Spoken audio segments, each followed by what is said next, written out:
আমার এলাকার কিছু ছেলে মাইক্রো ভাড়া করে 201 গম্বুজ মসজিদ দেখবার গেছিল। এটা টাঙ্গাইল গোপালপুর। হ্যাঁ, আপনার গেছিলেন তো। আমার কাছে বলতে যে হুজুর সেই রকম মসজিদ হুজুর, ছাদের উপর চড়ে গম্বুজ গুনিছি 201টাই হয়। আমি বললাম কখন গেছিলিস? জোহরের আগে। আসলি কখন? আসরের সময় নামাজ। আর কথা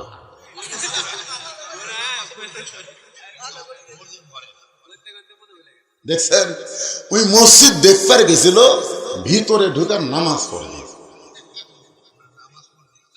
বর্তমান প্রধানমন্ত্রী যদি 500 না 5 লক্ষ মসজিদ বানিয়ে দেয়, এতে ইসলামের এক ফোঁটা লাভ হবে না যতক্ষণ পর্যন্ত কোরআন দিয়ে নামাজের আইন চালু না করবে। জোরে কোন কথা ঠিক না? আজকে আমাদের যুবকগুলোকে কিছুই করা লাগবে না, খালি 5 ওয়াক্ত নামাজ পড়ান। আল্লাহ কোরআনে বলেছেন, ইন্নাস সালাতা তানহা আনিল ফাহশাই ওয়াল মুনকার। একমাত্র নামাজই পারে মানুষকে যাবতীয় খারাপি থেকে বাঁচায় দিতে। বাপ মা ঘুমাইছে নাকি? দরজা বন্ধ করে বলতেছে এখন আর কেউ নেই রে। এই সময় কম্বলের মধ্যে মোবাইল চালু করছে।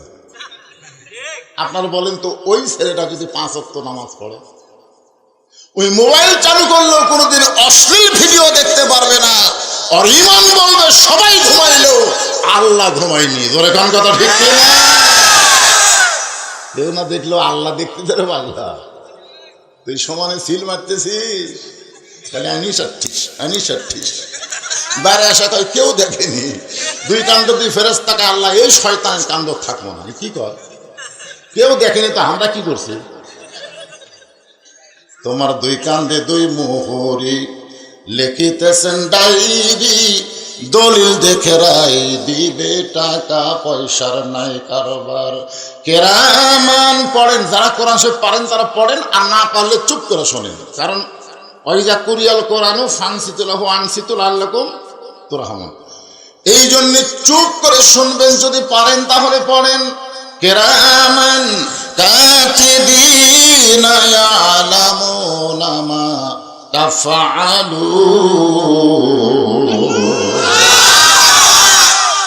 এখন আসেন আলোচনা তাফসীরের পর্বে। আমার মা বোনেরা খুব বেশি হয়েছে। আমাকে একজন কানে কানে বলে দিতে, হুজুর এলাকার মা বোনেরা পর্দার ভিতরে কিন্তু বসে থাকে, আপনার ওয়াজ শুনলেও এরা খুব একটা পর্দা মানে না।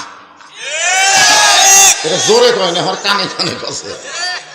এখন বাধ্য হয়ে সব চারিদিকে ইয়ে করে দিচ্ছে, ওর মধ্যে বসে আছে, কিন্তু বাধ্য হয়ে বসে আছে। হুজুর এরা কিন্তু খুব একটা।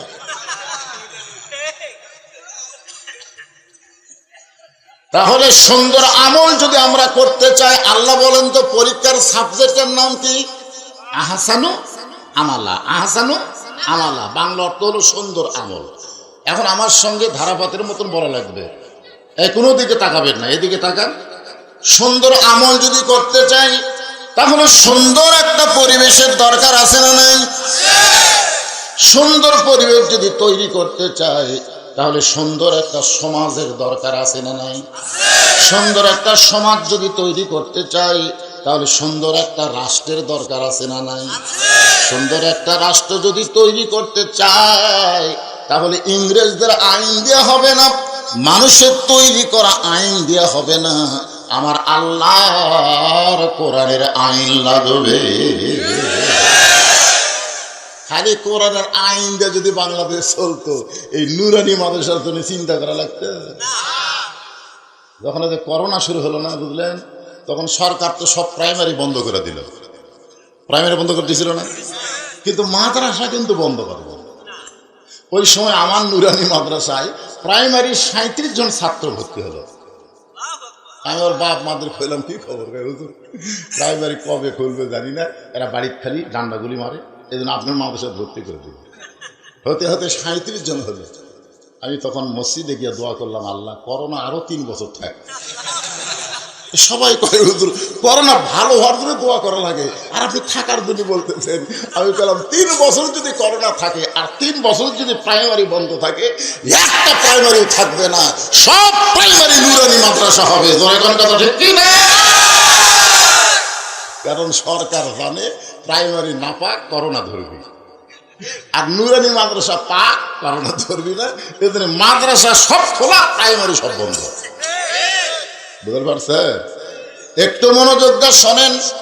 আল্লাহর কোরআনের সমাজ যখন চালু হবে তখন দেশটা কেমন হবে, আমাদের নারীগুলা কেমন নারী হবে, আমি আপনাদের তাফসীর আকারে বোঝানোর চেষ্টা করতেছি। সবচাইতে খারাপ মানুষ এই পৃথিবীতে, এত খারাপ মানুষ কেউ ছিল না যিনি নাঙ্গা তরবারি নিয়ে নবীকে হত্যা করার জন্য রাস্তা নিয়েছিল। আজকে নবীর বিরুদ্ধে কথা বললে আমরা তার বিরুদ্ধে আন্দোলন করি, ধরে কোন কথা ঠিক কিনা?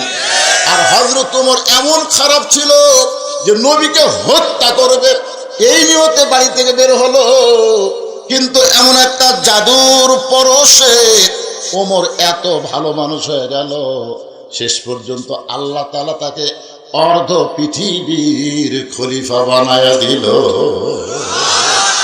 আপনার বলেন তো, যে জাদুর পরশ, সেই জাদুর নাম কি? আরো জোরে, আল কোরআনের আলো। মুরব্বী কাছে সংসদে আর এরা কাছে ঘরে ঘরে, তার মানে ভেজাল আছে। না না না, আমরা অ্যাঙ্গেলে ম্যাচ দেব। অ্যাঙ্গেলে ম্যাচ বুঝেন, যে সংসদে জালো এটা যদি কই তাহলে ওরা বলবে হুজুর ওই দল, আর ঘরে ঘরে জালো এটা আল্লাহ পছন্দ করে না। এই জন্য অ্যাঙ্গেলে ম্যাচ হচ্ছে সব জায়গায় জালো। ধরে কোন কোন জায়গা, কোন জায়গা যেন বাদ না থাকে, সব জায়গার মধ্যে সংসদ আছে না নাই? আছে, ধরে কোন আছে না নাই? আল কোরআনের আলো, কোরআন হাদিস যেখানে, দুনিয়ার মুসলমান লিল্লাহে তাকবীর। এ ভাই রে, যারা এখনো বাহিরে আছেন তাড়াতাড়ি আসেন। আসলে সিস্টেম লস হবে। সিস্টেম লস বোঝেন? মাত্র 3 দিন আগে, কয়দিন আগে এই মাহফিল ফাঁসা, একবার বিজ্ঞাপন ছাপাছে, তার উপর লোকমা পড়ছে, আবার সেটা বাদ দিয়ে এটা ছাপাছে, সেটা জনগণের কাছে যায়নি।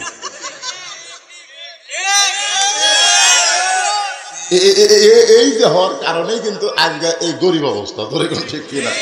তারপর আস্তে আস্তে যে হারে লোক বাড়তিছে, মনে হয় আলহামদুলিল্লাহ হবে। আচ্ছা, যা হবার হয়ে গেছে, তাকবীর তো ঠিক মধ্যে লাগবে নাকি? কোন আলহামদুলিল্লাহ, আলহামদুলিল্লাহ। নাই নাই, শয়তান এলাকা থাকে। একটু মনোযোগ দিয়ে শোনেন। পৃথিবীর সবচাইতে খারাপ মানুষটা যেই জাদুর পরশে সবচাইতে ভালো মানুষ হয়ে গেলেন, আমি বললাম এই জাদুর নাম কি? সকলেই বললেন কোরআন। তাহলে কোরআনের মধ্যে জাদু আছে না নাই? এদের আছে না নাই? একটু মনোযোগ দিয়ে শুনবেন। কোরআনের এমন জাদু, যেই কোরআনকে, কোরআনের পাখিকে বন্দি করে রাখলে তার আকর্ষণ বেড়ে যায়, যার প্রমাণ হলো বর্তমান আমির হামজা। ওই জেলের থেকে বের হওয়ার পরে আর যা আকর্ষণ হতে পারে, আর আকর্ষণ থেকে মনে হচ্ছে আমিও যদি বছর খানিক জেলত যেতাম। এখানে আপনার একটা শিক্ষা নেন যে কোরআনকে তোমরা যতই চেষ্টা করো, কোরআনকে কোনোদিন নিভাই দিবার পারবা না। ভালো মানুষকে জেলে বন্দি রাখলে আল্লাহ তার আকর্ষণ দিন দিন বাড়ায় দেয়। জোরে কোন কথা ঠিক? আপনারা কোন এই কোরআনের জাদু আছে না নাই? সেই খারাপ মানুষটা পৃথিবীর শ্রেষ্ঠ ভালো মানুষ হয়ে গেলেন।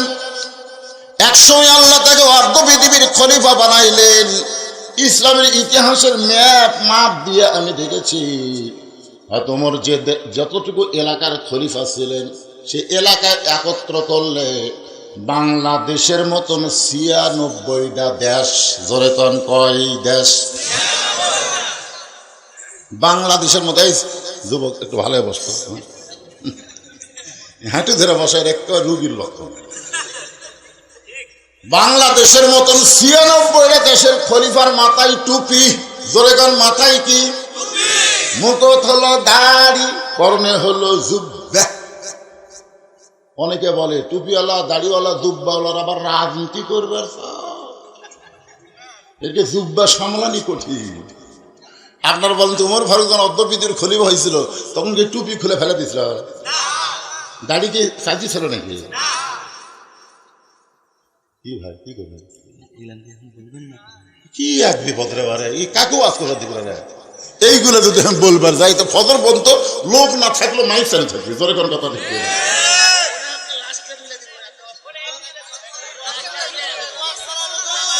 আরে ওয়াজ করার জন্য চাচ্ছি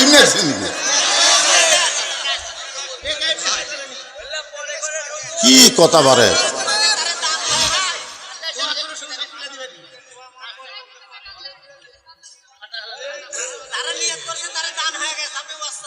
হ্যাঁ ওয়াজ চলবে মানে আপনাকে যে আগ্রহ দেখতেছি আলহামদুলিল্লাহ ভাইজান। সারা রাত না, অসুস্থ মানুষ সারা রাত না কি ভাই কি চিন্তা করেন না। আপনার মাদ্রাসার যা ওয়াজ করার লাগে বুঝুন, কাল থেকে দেখবেন ছাত্র জাগাতে পারবে না, কিন্তু জায়গা ঠিক করবে। কি জাদু আপনাকে নান্দিগ্রাম নুরানি মাদ্রাসা দিয়ে চালু হবে ইনশাআল্লাহ। তবে আপনারা একটা কাম করবেন, এই বুড়া মানুষকেও কোরআন শিক্ষা দেওয়ার জন্য একটা ঘর করবেন, বুঝছেন? বুড়াকে ঘর কি করবেন শিখে নি, কারণ বুড়া বয়সে যদি চান্স লাই না ভাই, বুড়া বয়সে এর নাম হলো বয়স্ক শিক্ষা।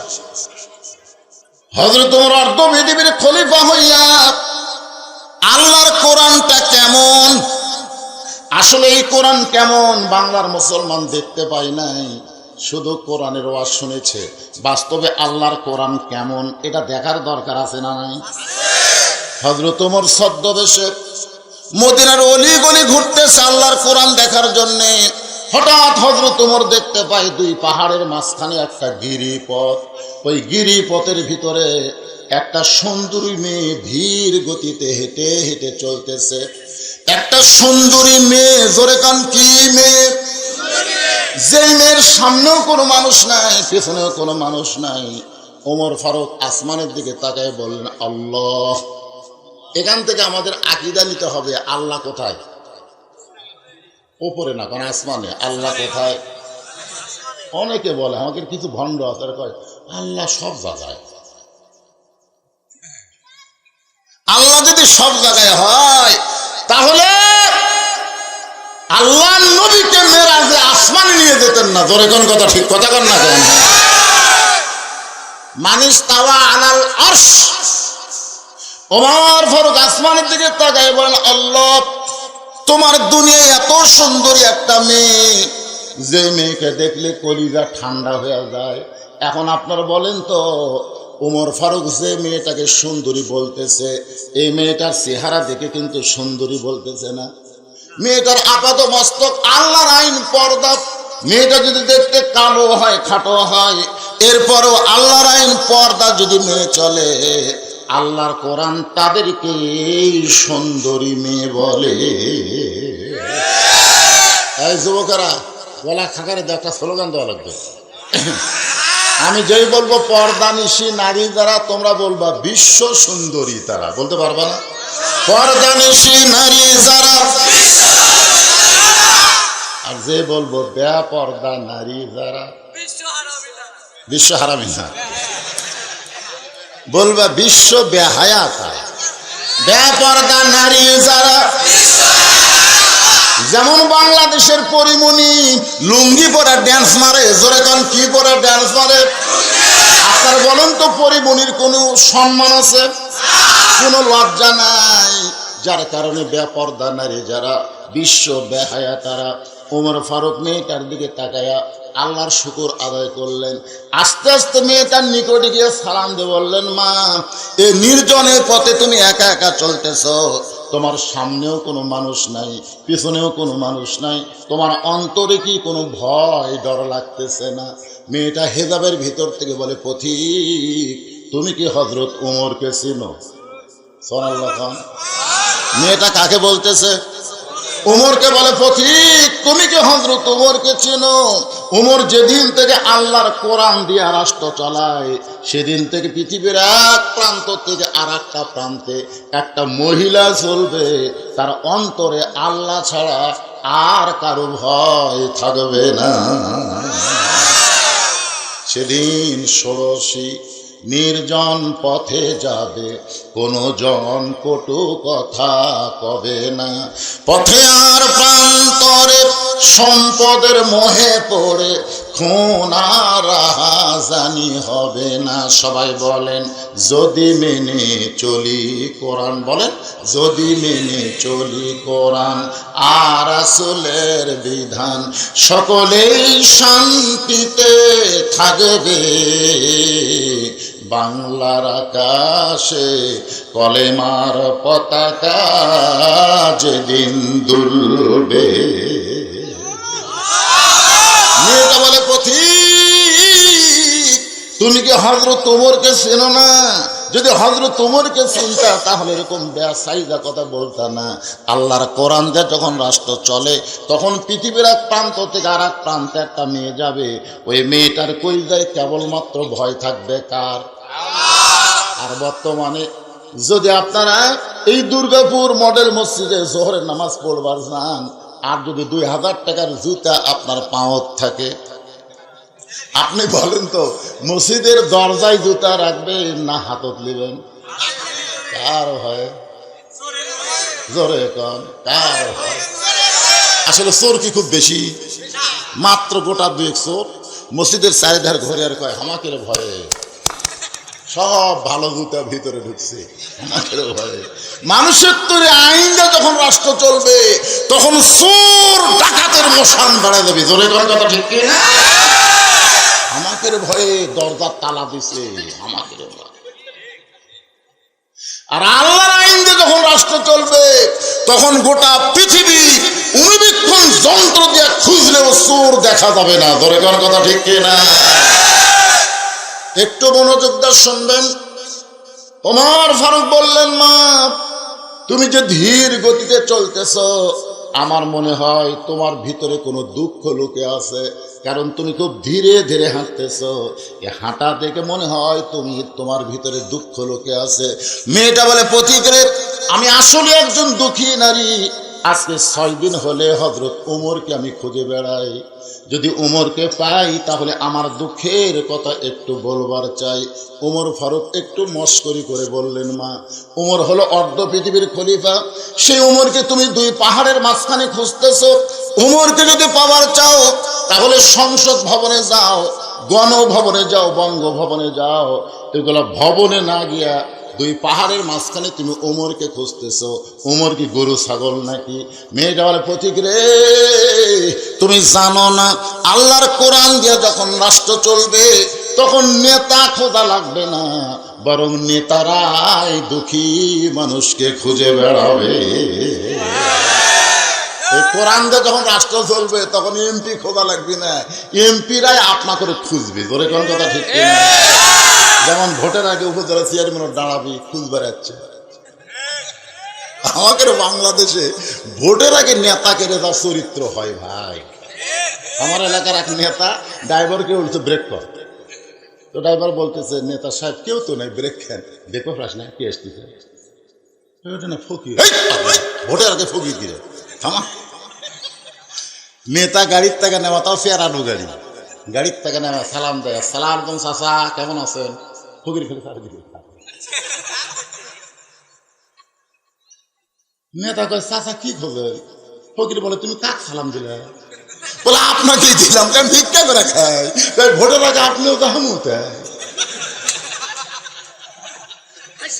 বাংলাদেশের নেতাগুলো ভোটের আগে ভালো হয়, আর আল্লাহর কোরআন দিয়ে যখন রাষ্ট্র চলবে দুঃখী মানুষ কোনদিন নেতা খোঁজা লাগবে না, নেতারাই দুঃখী মানুষকে খুঁজে বেড়াবে। আল্লাহর কোরআন দিয়ে যখন রাষ্ট্র চলবে তখন কোন গরিব মানুষ ধনী বাড়ির দরজায় যাওয়া লাগবে না, বরং ধনীরাই গরিবের দরজায় দরজায় ঘুরবে। কারণ ধনীদের উপর আল্লাহর আইন হলো 2.5 টাকা গরিবক না দিলে তুই জাহান্নামে যাবি। কয় টাকা? এখন ওরা আছে 10 লাখ টাকা, কারো আছে 10 কোটি টাকা, একজনের 100 কোটি টাকা। 1 ব্যাগ টাকা লিয়া জাকাতের গরিবের দরজার দরজার ঘুরতে থেকে, ভাই রে ভাই ভাই, গরিব কয় মাফ কর, মাফ কর। কি বিপদে পড়লাম রে, ধনী না হয়ে যদি গরিব হতাম তাহলেই ভালো হতো রে। 7 দিন ধরে ওই এক ব্যাগ টাকা লাগে ঘুরছে, একটা গরিবও দরদার হলো। মনের দুঃখে যাচ্ছে মরুভূমি। দেখি তো কোনো গরিব পাই কিনা, যাতে গাছের ছায় একজন বস্তা মাথার দিয়ে ঘুম পাচ্ছে।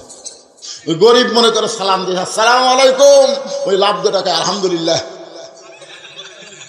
এই প্রথমে সালাম দিলাম, ওয়ালাইকুম আসসালাম না বলে আলহামদুলিল্লাহ কি রে? এক বস্তা টাকা 15 দিন হলে ঘুরতেছি, গরিব নাই তো। গরিব মনে করে আল্লাহর শুকর আদায় করছি। আমি ঘুরি 7 দিন, তুই ঘুরিস 15 দিন, তাহলে গরিব গেল কোথায়? আল্লাহর পক্ষ থেকে বলা হচ্ছে, রে দুনিয়ার মুসলমান, সুদ ভিত্তিক অর্থনীতিকে দাফন করে দিয়া যাকাত ভিত্তিক অর্থনীতি যখন চালু হয়ে যাবে, ওই দেশের জন্য আল্লাহ তাআলা গজবের দরজা বন্ধ করে দিবে।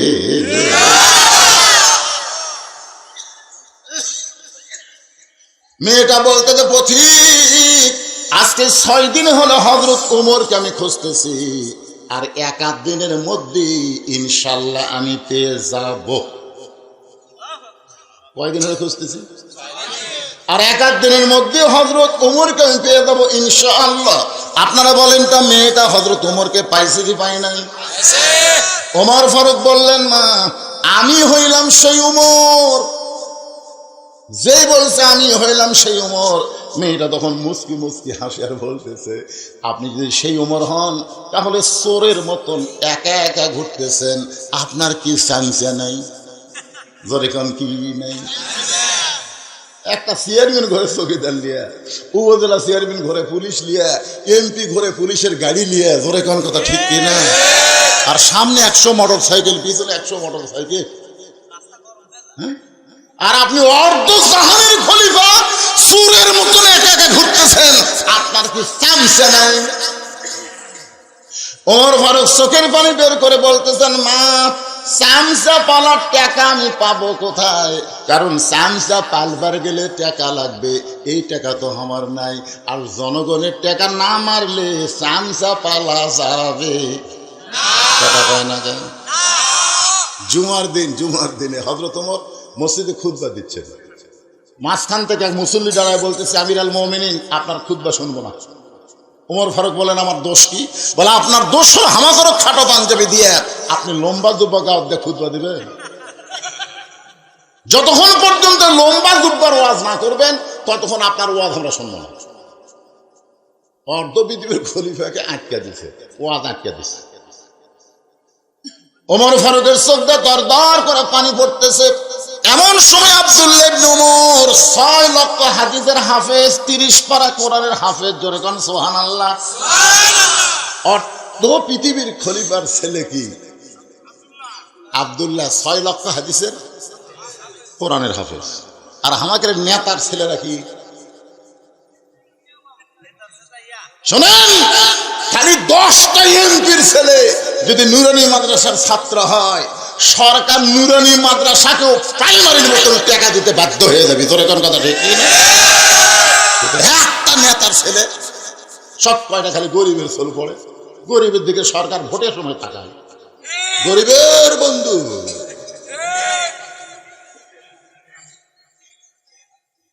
আল্লাহর বান্দার একটু মনোযোগ দিয়ে শুনবেন। আল্লাহর কোরআন যে কতটুকু দামি ওষুধ, কত বড় জাদু, এইটা বুঝানোর জন্য আপনাদের সামনে বলতেছি। ওমর ফারুক বললেন, মা আজ কথা বলতেছি। আব্দুল্লাহ ইবনে ওমর বাবার পাশে গিয়ে বলে, রে নবীর সাহাবীরা, তোমরা খাটো পাঞ্জাবি হলেও তো নতুন কাপড় পরেছ, আমার পরনের দিকে তাকায় দেখো নতুন কোনো কাপড় নাই। উসমান গনি বললেন, আব্দুল্লাহ আজকে জুমার দিনে সবাই নতুন কাপড় পরেছে, তুমি কেন পুরাতন কাপড় পরেছ? আব্দুল্লাহ বলতেছে, আমি যদি নতুন কাপড় পরতাম তাহলে আমার বাবার জুব্বা লম্বা হতো না। আমার যতটুকু নতুন কাপড় ছিল সেই কাপড় বাবাকে দান করার পর বাবার কাপড় আমার কাপড় একত্র করে বাবা লম্বা জুব্বা পরে খুতবা দেয়। এখন বলো খুতবা শোনা যায় কিনা যায়? সমস্ত মুসল্লি কানজার বলে, আল্লাহ তোমার কোরআন দিয়ে যখন রাষ্ট্র চলবে তখন এমন ভালো নেতা মুসলমান দেখতে পাবে। ওমর ফারুক বললেন, মা 6 দিন হলো আমাকে খুঁজতেছো, কি দুঃখ নিয়ে খুঁজতেছো? তোমার দুঃখের কথা একটু শুনবার চাই। মেয়েটা বলতেছে, আমিরুল মুমিনিন, আমার জীবনের সবচাইতে বড় দুঃখ হলো আমি 6 বছর বয়সে ঈমান গ্রহণ করেছি। একটু মনোযোগ দিয়ে শুনবেন, আমি মাত্র 6 বছর বয়সে ঈমান গ্রহণ করেছি। শুধু ঈমান গ্রহণ করার অপরাধে জালেম সরকার আমাকে 12 বছর জেলখানায় বন্দি রেখেছে। সকালবেলা 3টা করে চাবুক, বিকালবেলা 3টা করে চাবুক। আমার দেহের এমন কোনো জায়গা নাই যে জায়গায় চাবুকের আঘাত লাগে নাই। আপনারা বলেন তো, আপনি সে কি করে শুরু করলেন ভাইরে? বন্ধ করেন, বন্ধ হয় না, হয় না?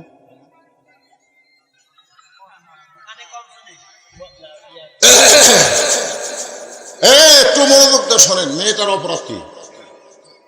না, ঈমান পড়িছে না, ঈমানের কলেমা গ্রহণ করার অপরাধে জালেম সরকার, ধরে বলেন কি সরকার? জালেম সরকার আমাকে 12 বছর জেলখানায় বন্দি রেখেছে। সকালবেলা 3টা করে চাবুক, বিকালবেলা 3টা করে চাবুক। আমার দেহের এমন কোনো জায়গা নাই যে জায়গায় চাবুকের আঘাত লাগে নাই। অপরাধ হলো শুধুমাত্র ঈমান গ্রহণ। আজকে আমাদের বাংলাদেশের মামুনুল হক বউলিয়া ধরা পড়ছে। সাংবাদিক বলতেছে কাবিন আছে। আর শাকিব খান কবে বিয়া করলো বাংলার কেউ জানে না। ওরা বাচ্চা লিয়া মিডিয়ার সামনে হাজির হয়। ধরে কোন কথা ঠিক কি না? কয়েকদিন আগে বইমেলা থেকে হিরো আলমকে ঘাট ধরে বের করে দিয়েছে। ভুয়া ভুয়া কয়ে বের করতে দেয়নি, আপনার দেখেন না? হিরো আলম এক সাংবাদিক সম্মেলন করতে গিয়ে এক সাংবাদিক বলতেছে, ভাই যে মেয়েটা আপনার সঙ্গে ঘরে, এটা কি আপনার বউ? ওর সাথে একটা মেয়ে থাকে। উই যা খেপে, আমার ব্যক্তিগত প্রশ্ন করেন, হিরো আলমের মতন একজন লুচ্চা একটা বেপরদা নারী নিয়ে ঘুরে, ওর বিচার হয় না, আর মামুনুল হককে জেলখানায় বন্দি রাখে। ধরে কোন কথা ঠিক না? অপরাধ কি? এই বাংলার মুসলমান, অপরাধ বোঝার দরকার আছে না নাই? মেয়েটা বল শুধুমাত্র ঈমান গ্রহণ করার অপরাধে 12 বছর আমাকে জেলখানায় বন্দি জীবন কাটাতে হয়েছে। সকালবেলা 3টা করে চাবুক, বিকালবেলা 3টা করে চাবুক। আমি যেই দেশের জেলখানায় বন্ধ ছিলাম ওই দেশের নাম হলো রোম দেশ। ধরে বলেন কি দেশ? আপনি যখন রোম পারস্য দখল করলেন তখন আপনি ঘোষণা করলেন মুসলমান কোন রাষ্ট্র যখন দখল করবে ওই রাষ্ট্র তখন আল্লাহর কোরআন দিয়ে চলবে। আর আল্লাহর কোরআন দিয়ে যখন কোনো রাষ্ট্র চলে ওই রাষ্ট্রের জেলখানার কোনো দরকার পড়ে না। ইয়া আমিরুল মুমিনিন, জেলখানার দরজা যখন মুক্ত করে দিলেন তখন জেলখানা থেকে আমি বের হলাম। কারণ আমার দাদা খ্রিস্টান, আমার বাবা খ্রিস্টান, আমার 14 গোষ্ঠীর সবাই খ্রিস্টান। খ্রিস্টানদের ঘরের একজন মেয়ে মুসলমান হয়েছি। এখন কোথায় যাব? 12 বছর পর জেলখানা থেকে বের হয়ে আজকে 6 দিন হলে আপনাকে খুঁজতেছি। যদি আপনাকে খুঁজে পাই তাহলে আপনার কাছে এই দুঃখী মেয়েটা একটু আশ্রয় চায়।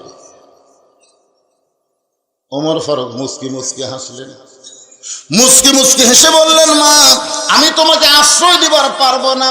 মেয়েটা কান্দের বলে, আমিরুল মুমিনিন আপনি যদি আমাকে আশ্রয় না দেন তাহলে আমার উপায় কি? ওমর ফারুক বললেন, মা ইসলাম তোমাকে অধিকার দিয়েছে। সুবহানাল্লাহ। আপনারা বলেন তো ইসলামে নারীদের অধিকার আছে না নাই? এই জোরে করে আছে না নাই? আমার যে মায়েরা পর্দার ভিতরে শুনতেছেন, আজকে যারা বিশ্ব বেহায়া বেশ্যা এরা মিছিল করে নারী পুরুষের সমান অধিকার দিতে হবে দিতে হবে। নারী পুরুষের সমান অধিকার কেন চান মা? আপনি জানেন না বাপের চাইতে মায়ের দাম 1000 গুণ বেশি? জোরে কোন কথা ঠিক কিনা? মা হচ্ছে নারী, বাপ হচ্ছে মরদ। তাহলে নারী পুরুষের সমান অধিকার চাইলে পায়ের তলে জান্নাত কার, বাপের না মায়ের? তাহলে মায়ের পায়ের তলে যদি জান্নাত হয় সেই মা বাপের চাইতে কত বড়। রাসূল মায়ের কথা 3 বার কছে রে, আর মা বাপের কথা মাত্র 1 বার কছে। নারী যদি মেয়ে হয় ছেলের চাইতে মেয়ের দাম কম না বেশি? কিন্তু এক জায়গায় খালি দাম কম। একটা মেয়ে মানুষের তিনটা কাল থাকে, একটা হলো মেয়ে কাল, একটা হলো বউ কাল, একটা হলো মা কাল। জোরে কোন কথা ঠিক কিনা? তিনটা কাল বোঝেন না? মেয়ে কাল সেই সময় দাম বেশি, মা হলে দাম বেশি, খালি বউ হলে একটু কম নাই। আল্লাহ কোরআনে বলেছে আর রিজালু কাওয়ামুনা আলান নিসা, পুরুষরা নারীদের উপরে থাকবে। কোন পুরুষ? স্বামী বউয়ের উপরে থাকবে না। আপনারা নিচে থাকেন, কথা কম থাকেন। স্বামী বউয়ের উপর থাকবে না, এটা কার কথা? আল্লাহর কথা। মনে করেন আমি এটা যুক্তি দিয়ে বুঝাচ্ছি, পদ্মা নদীর স্বরে জ্বালানি অস্থায়ী ঘর বানাচ্ছে, চাটাইয়ের ঘর। ধরে কোন কিসের ঘর? ওই মাছ ধরে কান থেকে বিক্রি করে। ওই ঘরের দরজা আছে কিন্তু জানলা নাই, চাটাইয়ের ঘর তো। একদিন হঠাৎ উঠছে ঝড়, এত দূর ঝড় উঠছে, খালি বালু হলে। এক সময় যারা বলতেছে বউ রে আমার তো পেশাব লাগছে, বউ বলতেছে দরজা খোলা যাবে না, বালু এসে ঘর মেখে দেবে। তো ভাই তাহলে ঘরের এত বড় মানুষ ঘরের মধ্যে পেশাব করলে দুর্গন্ধ থাকা যাবে। স্বামী কয় আমার যে পেশাব লাগলে করি কি? বউকে এক কাম করেন, আপনি আমার কান্দর চড়েন, কান্দর চড়ে এই সামান্য চাটাই সেট করেন, চাটা সেট করে ওই দিক দিয়ে যন্ত্র বের করে পেশাব করেন। বইয়ের কান্দর চড়ে সামান্য চাটাই খাটে ওই দিক দিয়ে যন্ত্র বের করে পেশাব করছে, 1-8 ঘন্টা হয়, ঝড় থামে না। বউ কয় আমারও তো পেশাব লাগলো রে। স্বামী কয় ছিদ্র তো করাই আছে, কান্দর চড় কাম সার। এবার স্বামীর কান্দে চড়ে বউ যখন পেশাব করে, ছিদ্রতে পেশাব বাহিরে না যায়, স্বামীর বুকটা ভিজা দেয়। স্বামী চিল্লায় বলে বউ রে কোন জায়গায় পেশাব করিস, পরে কোন জায়গায়? বউ চিল্লায় বলে মরার স্বামী জানো না সব জায়গায় সমান অধিকার চলে, সব জায়গায় সমান অধিকার চলে। তাহলে মেয়েদের অধিকার আল্লাহর কোরআনে আছে না? না, আল্লাহ কোরআনে বলেছেন ওয়াসাইনাল ইনসানা বিওয়ালিদাইহি ইহসানান হামালাতুহু উম্মুহু। ও মা, যারা পর্দার অন্তরে বসে আছেন একটু মনোযোগ দিয়ে শোনেন। ওমর ফারুক বললেন মা ইসলাম তোমাকে অধিকার দিয়েছে। মেয়েটা বলতেছে আমিরুল মুমিনিন ইসলাম আমাকে কি অধিকার দিল? ওমর ফারুক বলতেছে এই মুহূর্তে তোমার বয়স কত? মেয়েটা বলতেছে 6 বছর বয়সে ঈমান গ্রহণ করছি, আর জেলখানার মধ্যে 12 বছর। তাহলে 6 আর 12 যোগ করলে কত হয়? ওমর ফারুক বললেন মা এই বয়সে তোমার বহু অধিকার আছে, তার মধ্যে 1 নম্বর অধিকার হলো ভালো একটা, এই ছেলেরা শোনো, ভালো একটা ছেলের সঙ্গে বিয়া বসার অধিকার। কারণ 18 বছরের যৌবন নারী বিয়া ছাড়া থাকা যাবে।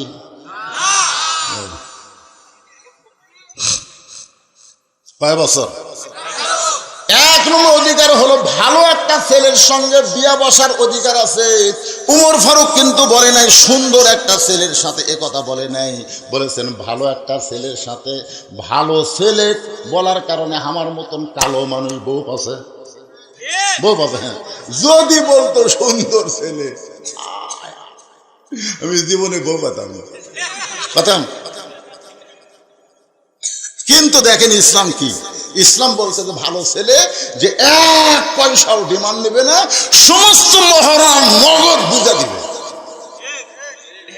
এখনকার ছেলের আপনাকে রাজশাহীর যে খবর দিয়ে জানি না, বগুড়া এক মেয়ের বাপ একটা মোটরসাইকেল কিনছে R15।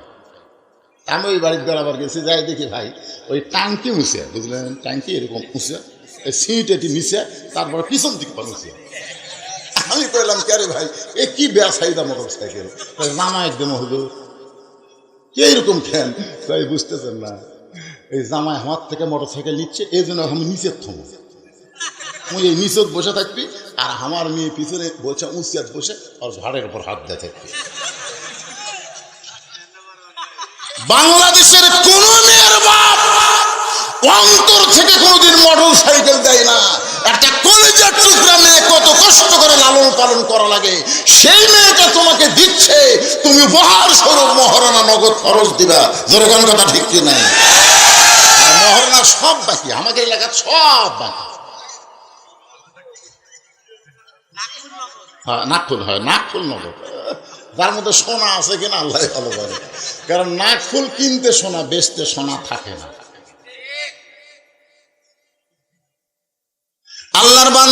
মনোযোগ দিবেন। উমর ফারুক বললেন, মা তুমি একজন মেয়ে মানুষ, ভালো ছেলে কোথায় পাইবা?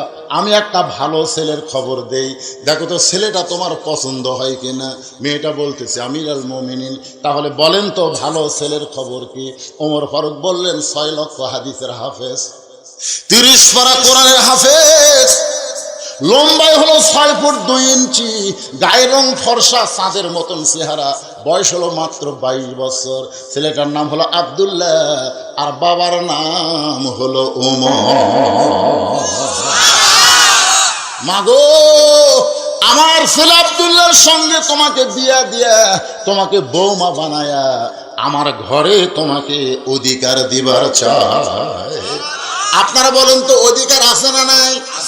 আমার আব্দুল্লাহর সঙ্গে তোমাকে বিয়া দিয়া, তোমাকে বৌমা বানায়া, কারণ বেটার বউ, রাজশাহীর লোকেরা কি কন, বেটার বউ কন না বৌমা কন, বৌমা বানায়া আমার ঘরেতেই তোমাকে অধিকার দিবার চাই। মেয়েটা পর্দার ভিতরে খিলখিল করে হাসতেছে। ওমর ফারুক বলে, মা তুমি কি পাগলি হলে নাকি, হাসো কেন? বলে হাসার কারণ হলো আপনার আব্দুল্লাহর চাইতে ভালো ছেলে কি দুনিয়াতে নাই? ওমর ফারুক বললেন, মা আমি খুঁজে দেখলাম আমার আব্দুল্লাহর চাইতে ভালো কোনো ছেলে নাই। মেয়েটা বলতেছে আমিরুল মুমিনিন, আমি একটা ছেলের খবর দিব, দেখেন তো ছেলেটা কেমন। ওমর ফারুক চুপ করছে। 6 বছর বয়স ঈমান গ্রহণ করে 12 বছর জেলখানায় বন্দি জীবন, সে ভালো ছেলের খবর কেমনে দিবে? ওমর মুচকি মুচকি হাসের বলে, মা দেখি তো তোমার ভালো ছেলেকে। মেয়েটা বলতে, ছেলেটার নাম হলো হোসাইন, বাবার নাম হলো হযরত আলী, মায়ের নাম হলো খাতুনে জান্নাত ফাতেমা, আর নানার নাম হলো মুহাম্মাদুর রাসূলুল্লাহ। এখন আপনি বলেন আপনার আব্দুল্লাহ আর হোসাইন এই দুটার মধ্যে কোনটা ভালো? না না না, ওমর ফারুককে মেয়ে বলতেছে। আপনি যে ভালো ছেলের কথা বললেন, এখন বলেন আপনার আব্দুল্লাহ আর হোসাইন এই দুইটার মধ্যে কোন ছেলে ভালো? সঙ্গে সঙ্গে ওমর ফারুক চোখের পানি বের করে বলতেছেন, মা সাইদুস শাবাবি আহলিল জান্নাহ হাসান হোসাইন রাদিয়াল্লাহু তাআলা আনহুমা, জান্নাতি যুবকদের সর্দার হবে দুইজন, একটা হলো হাসান একটা হলো হোসাইন। আমার আব্দুল্লাহর চাইতে তোমার বলা হোসাইন কোটি কোটি গুণ ভালো। মেয়েটা বলতেছে, তাহলে হোসাইনের মতন ভালো ছেলে থাকতে আপনার আব্দুল্লাহর সঙ্গে বিয়া বসবো কেন? এমন কথা মেয়েটা বলেছে, হযরত ওমরের চোখটা দরদর করে পানি পড়তেছে। বলতেছে, মা জীবনে কোনোদিন ঘটকালি করি নাই, আজকে প্রথম তোমার বিয়ার ঘটক হব। মেয়েটাকে নিরাপদ আশ্রয় দিয়ে ওমর ফারুক পড়ন্ত বিকেল বেলায় হযরত আলীর বাড়ির দরজায়, আসসালামু আলাইকুম ইয়া আহলাল বাইত। আপনার মুসলমান কোন মুসলমানের বাড়ির দরজায় গেলে খটখটি শব্দ না করে, চিল্লি না করে, রাসূলের সুন্নত হলো সর্বপ্রথম সালাম দেওয়া। জোরে গান কি দেওয়া? সালামটা কিভাবে দিবেন? আসসালামু আলাইকুম ইয়া আহলাল বাইত। যখন গোরস্থানের পার্শ্ব দিয়ে যাবেন তখনই কিন্তু মুখ বন্ধ করে যাওয়া চলবে না, ওই জায়গায় কিন্তু সালাম দেওয়া লাগবে। আসসালামু আলাইকুম ইয়া আহলাল কুবুর। তার মানে সালামের প্রচলন ইসলামে আছে না নাই? ওমর ফারুক সালাম দিলেন, আসসালামু আলাইকুম ইয়া আহলাল বাইত আম্মা সাইলা ফালা তানহার। হযরত আলীর বাড়ির মধ্য থেকে চমকে গেলেন, কারণ সেই ব্যক্তি সালাম দিছে সেই ব্যক্তি উমর হবে, কিন্তু ফকিরের আয়াত কেন তেলাওয়াত করলেন? আম্মা সাইলা ফালা তানহার, এটা হলো ফকিরের আয়াত। জোরে কোন কিসের আয়াত? আলী বের হয়ে বলতেছে, ওয়ালাইকুম আসসালাম ইয়া আমিরুল মুমিনিন, কবে থেকে আপনি ফকির হলেন? ওমর কান্দার বলে, আলী রে আজকে বড় ফকির হয়ে তোমার দরজায়। আলী বলতেছে, আপনি অর্ধ পৃথিবীর খলিফা হইয়া এই ফকির ফকির কেন বলতেছেন? ওমর বলে, আলী রে জীবনে কোনোদিন ঘটকালি করিনি ভাই, আজকে প্রথম ঘটক হইয়া তোমার দরজায়। তোমার হোসেনের ব্যাপারে আমি একটু ঘটকালি করতে চাই। আলী বলতেছেন, আপনার মতন মহান ব্যক্তি যদি ঘটক হয় তাহলে পাত্রী অবশ্যই ভালো হবে, কারণ ঘটক যদি ভালো হয়, আপনার বলেন তো পাত্র পাত্রী কি খারাপ হয়? আপনার মতন মহান ব্যক্তি যদি ঘটক হয় তাহলে পাত্রী অবশ্যই ভালো হবে। ওমর ফারুক বলতেছে, রে আলী, আমি হোসেনের জন্য যেই পাত্রীকে নিয়ে ঘটকালি করতে, নম্বর গুণ হলো 6 বছর বয়সে ঈমান গ্রহণ করছে। 2 নম্বর গুণ হলো 12 বছর, ধরে কোন কয় বছর ঈমানের পরীক্ষা দিয়েছে। সকালবেলা 3টা করে চাবুক, বিকালবেলা 3টা করে চাবুক মারছে, এরপরও মেয়েটা ঈমান হারা হয় নাই। মেয়েটার 3 নম্বর যোগ্যতা হলো, আমার আব্দুল্লাহর সঙ্গে বিয়ে দিবার চাইলাম, কিন্তু আমার আব্দুল্লাহকে মেয়েটা চয়েস করে না, মনে মনে তোমার হোসেনকে করছে কামনা। আলী বলতেছেন, আমিরুল মুমিনিন, আমার হোসেনের জন্য এমন একটা বউ আমি খুঁজতেছিলাম। ওমর ফারুক দৌড়ে এসে আলীকে বুকের মধ্যে নিয়ে বলে, আলী রে, আমার ঘটকালে আল্লাহ কবুল করেছে। এমন সময় হোসেন ঘরের ভিতর থেকে সে সালাম দেয়, বলে, ও মুরব্বীরা, আপনার যেভাবে কোলাকুলি করতেছেন মনে হয় বিয়া আপনারাই করবেন। আপনারা বলেন তো, ওমর ফারুক রাস্তাতে গেলে শয়তান কয়দিন যায় না? সেই হযরত ওমর আর আলীর সামনে হোসেন সালাম দিয়ে বলতেছে, যেভাবে কোলাকুলি করতেছেন, আনন্দ করতেছেন, মনে হয় বিয়া আপনারাই করবেন। ওমর ফারুক বলে, হোসেন, আমি তোমার মুরব্বী, তোমার বাবাও তোমার মুরব্বী, আমরা 2 মুরব্বী মিলে যদি কোনো সিদ্ধান্ত নেই, বলো তো সেই সিদ্ধান্ত তুমি কি গ্রহণ করবা না? হোসেন বলতেছে, আপনার 2 জন মুরব্বী আমি জানি, 2 জন মুরব্বীকে আমি সম্মান করি, কিন্তু আসল মুরব্বী হিসাবে আমি কেবল একজনকেই মানি, সেই মুরব্বী হলে আমার নানা। আমার নানা ছাড়া মানার মতন মুরব্বী কিয়ামত পর্যন্ত পাওয়া যাবে না। লিল্লাহে আমার এলাকার থেকে দেখি সেই গাড়ি সাজিয়া, বুঝলেন, সামনে ব্যানার, জাকের পার্টি, ধরে কোন কি পার্টি, বগুড়া থেকে যাচ্ছে। ভাই কোথায় যাচ্ছে? 1800 মুরব্বীর কাছে। আমার দয়াল বাবার দরবারেতে কেউ ফিরে না খালি হাতে। 2 কান্দে 2 ফেরেশতা দৌড়, আল্লাহ দৌড়ে আসকে, এই শালা কি কয় বোঝা যায় না এখন। এরকম জাকের আছে না নাই? এখানে হোসেন যেই কথাটা বলতেছে, এলাকাতে কানা লাকুম ফি রাসূলিল্লাহি উসওয়াতুন হাসানা, কুল, আল্লাহ রাসূলকে বলতেছে, আল্লাহ বলেন, ইন কুনতুম তুহিব্বুনাল্লাহ ফাত্তাবিউনি। মনে রাখছেন কথাটা? মনে রাখছেন? একটু মনোযোগ দিয়ে শুনবেন। আপনার 2 জন মুরব্বী আমি জানি, সম্মান করি, কিন্তু আসল মুরব্বী হিসাবে একজনকেই মানি, তিনি হলো আমার নানা। আমার নানা ছাড়া নিঃসন্দেহে কাউকে মানা যাবে। ওমর ফারুক বলে, হোসেন, তাহলে তুমি কি বলবার চাও? হোসেন বলতেছে, আমি যেই কথা বলতেছি আপনি একটু মনোযোগ দিয়ে শোনেন। ওমর ফারুককে বলতেছে, আজকে কয়েকদিন আগে আমি স্বপ্নে দেখলাম, ফিরে এত রাত হোসেন ঘুম ধরে না, এটা এটা এটা পান খাচ্ছে না কি খারা?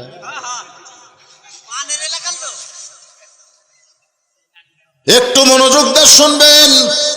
হোসেন বলতেছে, কয়েকদিন আগে আমি স্বপ্ন দেখলাম, আমার নানা ঘরের মধ্যে আরাম করতেছে। আমি দরজা দিয়ে বললাম, নানু ভাই, আমি হোসেন একটু আপনার কাছে যাবার চাই। আমার নানা বলতেছে, আমি জান্নাতে আরাম করতেছি, এখন দরজা খোলা যাবে না। আমি হোসেন চমকে গেলাম, ভাঙ্গা ঘরের মধ্যে নানা কথা বলে, আর নানা কয় জান্নাতে আরাম করতেছি, দরজা খোলা যাবে না। হোসেন বলে, আমি জানলার কাছে গিয়ে ফাঁক দিয়ে তাকায় দেখি আমার নানি উরাতকে বালিশ বানায় দিয়েছে, সেই উরাতের উপরে নানা মাথা দিয়ে শুয়ে আছে। আমি চিৎকার করে বললাম, নানা ভাই, নানির উরাতকে বালিশ বানিয়ে শুয়ে থাকলে কি জান্নাতে থাকা যায়? আল্লাহ নবী বলেন, হোসেন রে, তুই ছোট্ট মানুষ, তুই বুঝবি না, তোর নানির মতন বউ যদি কেউ ঘরে পায়, ওই ঘরটা আল্লাহর জান্নাত হয়ে যায়। সবাই বলেন রব্বানা, পড়েন রব্বানা আতিনা ফিদ দুনিয়া হাসানাতাও ওয়া ফিল আখিরাতি হাসানা। তাফসীর কারক বলেছেন, দুনিয়ার সৌন্দর্য হলো একটা ভালো বউ। জোরে কোন কি বউ? ভালো বউ। তো নানির মতন বউ যদি কেউ ঘরে পায়, ওই ঘরটা আল্লাহর জান্নাত হয়ে যায়। হোসেন দৌড়ে গিয়া বাবার লোক ধরে বলতেছে, ও বাবা, আপনি সত্যি করে বলেন তো, আমার মা আপনার কেমন বউ?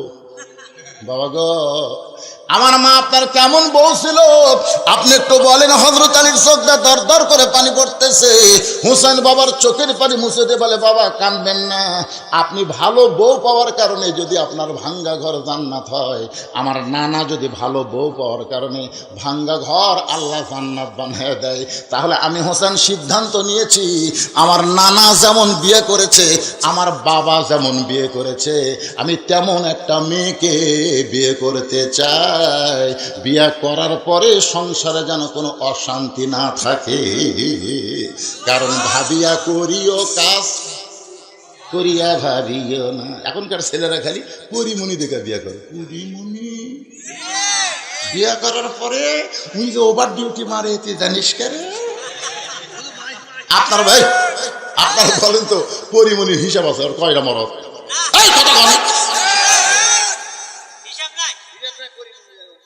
এই যে ভোটের আগে এখন বোরকা কাওয়াত দেয়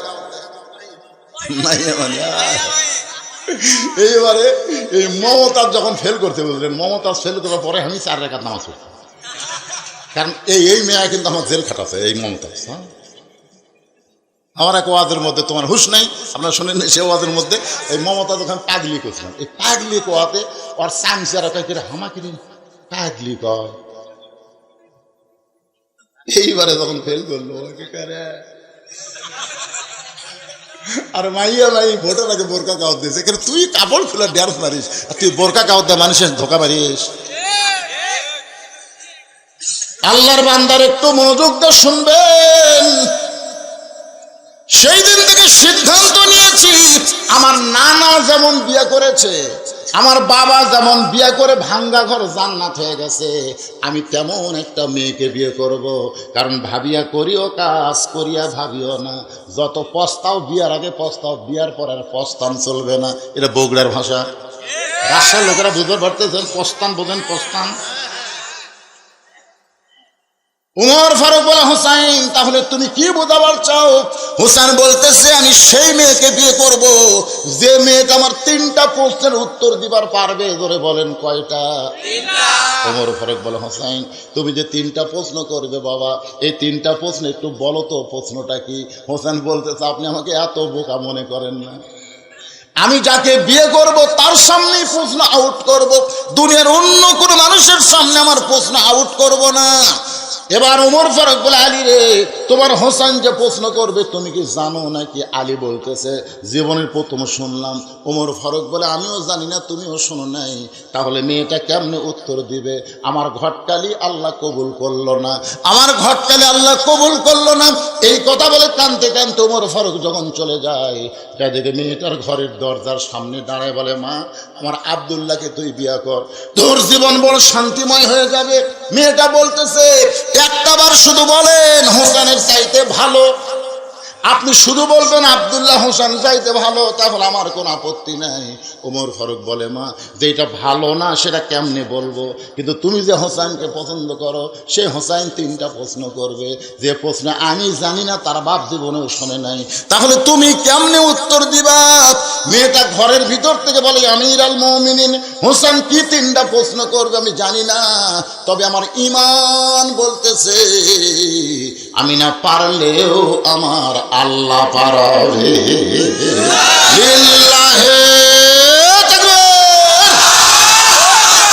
কি বলতেছে? কি বলতেছে? না না না, মেয়েটা কি বলছে? আমার ঈমান বলতেছে। ঈমান রে, আপনাকে ঈমান কি কয়? না না, এ পারা না, আমি অ্যাঙ্গেলে মার দিচ্ছি। আপনাকে ঈমান কি কয়? 5 তলা তুলটা 1.5 লাখ টাকার খাট, 12,000 টাকার কম্বল, 9টার সময় বলে তখন দিয়ে বলতেছে, আমার বাড়ি আমার ঘর, আমাকে নামাইকে। 2 কান্দের 2 ফেরেশতা বলতেছে, আল্লাহ এমন দোয়া পড়ে ঘুমালো, এক বলে নামানোর কেউ নেই। আল্লাহ কয়, চিন্তা করিস না, রাত 3টার সময় একটা ভূমিকম্প, মাত্র 40 সেকেন্ড, কয় সেকেন্ড? 40 সেকেন্ড একটা ভূমিকম্প আছে, ওই এত ফোর্সে নামছে, কম্বলের মধ্যে লুঙ্গি খুলে আছে, ওটাও পড়ার টাইম পাবে। ফেরেশতা বলতেছে, আল্লাহ নামাইলা, তাই বলে ন্যাংটা করে নামালা। আল্লাহ বলতে, জনগণ যখন পারবে না, আমার নামান এরকম ন্যাংটা করাই হয়।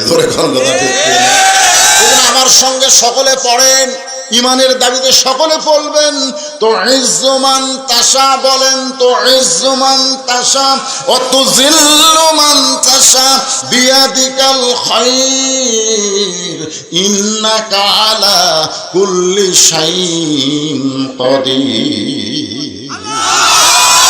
সম্মান দেওয়ার মালিককে, অপমান করার মালিককে, ভালো মন্দের মালিককে, সমস্ত ক্ষমতার মালিককে।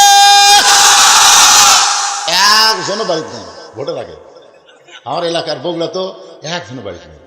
আমাদের এলাকার এক লোক খুবই চালাক, এবার গোরস্থানত একটা কবর খুলিছে, নিচে খ্যাট দিয়ে তারপর কম্বল দিয়ে ওই ল্যাব গাওয়ার দিয়ে শুয়ে থাকে। মাঝে মধ্যে বউ মোবাইল করে খবর কি, পুলিশ 2 বার ঘুরে গেল। কবরত থাকে বলে রে, মানুষ মরলে কবরত থাকে রে। আর এই সরকার আমলে আমাদের জ্যাঁতাই কবরত থাকা লাগতেছে ভাই। বউ বলতে তো চিন্তা করিস না, আমি এমন জায়গাতে আছি পুলিশের বাপেরও ক্ষমতা নেই, ধার দুধ দিয়ে ঘুরতেছে। আচ্ছা গোরস্থানে কেউ খোঁজা, ওই আমার কবর মানে তারই মধ্যে আরামসে ঘুম পাবে। ভোটের আগে আমাকে বগুড়া যাওয়া আছে ভাই, আমিও 2 মাস বাড়ি যাইনি।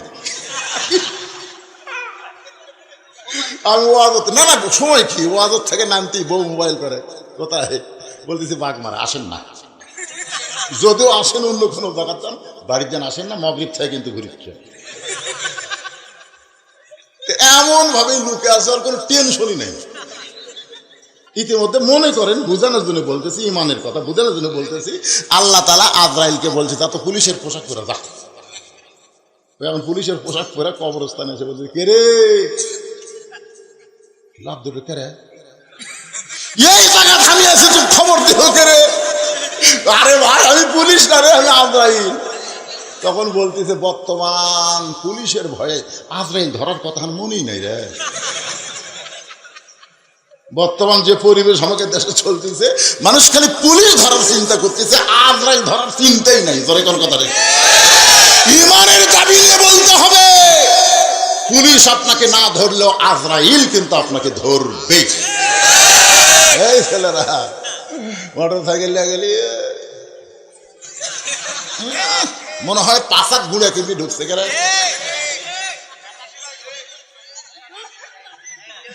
কি আছে না নাই যুবকরা আছে না? আজকে কয়েকজন গাড়ি লেগেছিল আমাকে আগেবারে তাইপুর। আমি চিন্তা করলাম আল্লাহ রে, আর তো যে আসতে মোটরসাইকেল চলানো শুরু করলো, আমি ড্রাইভার কোনো খালি পিক দিয়ে ধরে দাও, তারপরে জোরে ছাড়লো, মশান মারতেছে, ভিডিও করতেছে। রাগ করিস না বেটা, এইগুলো করবার যাই তো ট্রাকের তলে পুরো মরে। জোরে কোন কথা ঠিক না? কে কখন মরবে কেউ জানি না, তবে পুলিশ না ধরলো আজরাইল ধরবে, এটা ঠিক। এই জন্য আল্লাহ বলেছেন, ইয়া আইয়ুহাল্লাযীনা আমানু তাকুল্লাহা হাক্কা তুকাতিহি ওয়া লা তামুতুন্না ইল্লা ওয়া আনতুম মুসলিমুন। ওর ঘর দৌড়াচ্ছে, হ্যাঁ দৌড়ে আসছে। আশা আলীকে বলতে ভাই তারিখ কর্ম, আলী বলতে কিসের তারিখ? হোসেন বলতেছে কিসের তারিখ? বিয়ে। ওমর কয় বিয়ের তারিখ কেন? তুমি যে 3টা প্রশ্ন করবা, মেয়েটা তার উত্তর দিবার পারবে কি পারবে না তারই তারিখ। আলী বলতেছে যে প্রশ্ন আমি জীবনে শুনিনি, আপনিও জানেন না, মেয়েটা কেমনে উত্তর দিবে? ওমর বলতেছে আলী রে, মেয়েটা এমন কথা বলেছে, আমার বিশ্বাস মেয়েটা একলা নাই, মেয়েটার সঙ্গে আমার আল্লাহর সাহায্য আছে। কোরআনের আয়াতটা হলো নাসরুম, পড়েন নাসরুম মিনাল্লাহি ওয়া ফাতহুন করিব ওয়াবাশশিরিল মুমিনিন। তারিখ মোতাবেক ডান পাশে হযরত ওমর বসে গেছে, বাম পাশে হযরত আলী, মাঝখানে হোসেন। সামনে একটা চাদর দেওয়া হয়েছে, চাদরের ওই পারে ওই 18 বছরের যৌবনা মেয়েটাকে বসানো হয়েছে। রে যুবকেরা, তোমাদের কাছে আমার প্রশ্ন হলো, ডান পাশে যিনি বসেছেন তার নাম ওমর, ধরে কান তার নাম কি? আর বাম পাশে যিনি বসেছেন তার নাম হলো হযরত আলী। মাঝখানে হোসেন বসে, সামনে একটা চাদর দাও, চাদর ওই পারে 18 বছরের যৌবনা নারীটা বসে গেছে। এখন তোমাদের কাছে আমার প্রশ্ন হলো, সামনে চাদর দেওয়ার কারণ কি? সবাই বলেন কারণ কি? কিন্তু বেগম মমতাজ কি কইছিল? ওরে শরীয়তের মাওলানা, চোখ দুইটা করলা কানা, মনের পর্দা বড় পর্দা তোমরা খোঁজা পাইলা না, তেতুল হুজুর বুঝলো না। আপনার বলেন তো তেতুল হুজুর মমতাজ কাক কইছিল? না না হামাক আল্লাহর ওলি, লক্ষ লক্ষ আলেমের ওস্তাদ আল্লামা আহমদ শফি রহমতুল্লাহ আলাইহিকে এই 2 টাকার গায়িকা তেতুল হুজুর কথা। ধরে কোন কি হুজুর? একটু মনোযোগ দিয়ে শুনুন। আহমদ শফি বলেছিলেন তেতুল যেমন টক, টক দেখলে যেরকম মানুষের মন খাবার চায়, মেয়েরাও সেরকম টক। ওরা যদি বেপর্দা হয়ে ঘরে, একটা বুড়া মানুষের মন কয় কে দাদা, দাদা আপনি বুড়া মানুষ, কয় আমি বুড়া হচ্ছি ভাই, এখানে মন তো বুড়া হয়নি রে। আল্লাহর ওলি আহমদ শফিকে খারাপ কথা কইছে? আল্লাহ কোরআনে বললেন, অকরানা ফি বুয়ুতিকুন্না ওয়ালা তাবাররুজনা তাবাররুজাল জাহিলিয়াতিল উলা। কত সুন্দর কথা মায়েরা। ও মা, আজকে তোমাকে ওয়াজ হচ্ছে মা, কি হচ্ছে কি হচ্ছে না? আপনাকে মনে হয় বাদ করতেছে না, রাখ জায়গার শোনার দরকার নেই, কারণ বউ যদি ভালো হয় বউয়ের পেটের বাচ্চাও ভালো হবে। ধরে কোন ঠিক কিনা? আমার এলাকার একটা মেয়ে মৃত্যু শয্যায়, পেটের বেদনা এত বেশি, শাশুড়ি বলতেছে মা তোকে সিজার করাবো, শ্বশুর বলতেছে মা তোকে সিজার করাবো, স্বামী বলে বউ রে তুমি মরে যাবা, তোমার সিজার করবো। ওই মা কান্দার বলে আমি মরবো না, আল্লাহ আমার ধৈর্যের পরীক্ষা নিচ্ছে। কি বলবো প্রসবের কথা, মা বিনে সেই ব্যথা কেউ তো বুঝিবে না, মাজন ঠেকিয়া সন্তানের দায়, অকালে মা মারা যায়, কেন সে মায়ের ভক্তি করো না, এমন দরদি ভাবে কেউ হবে না আমার মা। মা গো, আমার দাদি আমার কইছিল ভাই তোকে বের করার সময় তোর মাথা লম্বা হয়ে গেছিল রে, পরে আমরা থেবে থেবে গোল করছি। দেখছেন আগেকার মায়েরা কত কষ্ট করে সন্তান লিছে, আর এখন স্বামীকে কান্দিস কে? এই কান্দিস না, সিজার করানো অসুবিধা কি? সিজার করবি? সিজার করে দেখে ডাক্তার ঘুমই ভাঙ্গিনি। ওই 2 দিন পরে নর্মালে দুনিয়াতে আসতো, কিন্তু ধৈর্য কম, মাইকের ধৈর্য কম, পেট কাটিছে দেখ ঘুমই ভাঙ্গিনি। 3 ডাক্তার বসে কি করা যায়, পেটের মধ্যে বার করে একটা ঘুরেন দেন। তখন নাচক কয় বার করে এইরকম একটা ঘুরেন দেয়, ঘুরেনের চোটে এই যে মাথার ঝাঁকি খাবে ভাই, এই ঝাঁকি খাওয়ার জন্য সিজার করা বাচ্চারা অস্থির হয়ে ওরা কোনো জায়গায় ঠিক মতো বসে থাকে না। জোরে কোন কথা ঠিক? অস্থির, মোবাইল ছাড়া ভাত খায় না, মোবাইল ছাড়া কান্না বন্ধ হয় না। এই সিজার করা আপনারা খুঁজলে দেখবেন 3টা জিনিস আমার কথার সাথে একমত হওয়া লাগবে। কয়টা? 1 নম্বর হলো বড় ডাক্তারের বউ কোনোদিন সিজার করে না, কারণ সিজার করলে বাচ্চার ক্ষতি, মায়ের ক্ষতি, এই জন্য ডাক্তারের বউ সিজার করে না। 2 নম্বর কথা হলো মৌলবীর বাড়িতে কোনোদিন মিলাদ হয় না, এরা পরের বাড়ি পড়ায় কিন্তু নিজের বাড়ি হয়। আর 3 নম্বর কথা হলো পীরের বউ কোনোদিন মুরিদ হয় না, কারণ পীরের বউ জানে আমার পীর মাঝে মধ্যে মুরিদের বইয়ের দিকে তাকা চোখ মারে, এই শালা লুচ্চার কাছে কে মুরিদ হবি? তাহলে কয়টা কথা কইলাম? 1 নম্বর হলো বড় ডাক্তারের বইয়ের সিজার লাগে না, 2 নম্বর কথা হলো মৌলবীর বাড়িতে মিলাদ হয় না, আর 3 নম্বর কথা হলো পীরের বউ মুরিদ হয় না। এই জন্য বউ যদি মুরিদ না হয়, আপনার মুরিদ হওয়া মানে জীবন নষ্ট করা। হইয়েন না, দরকার নাই, বরং আল্লাহর কোরআন নবীর সুন্নাহকে গ্রহণ করেন। লান তাদিল্লু, রাসূল বলেছেন কখনোই তোমরা গোমরাহি হবে না যদি কোরআন আমার সুন্নাহকে গ্রহণ করো। ধরে কোন ঠিক কিনা? বেদার হচ্ছেন ভাই?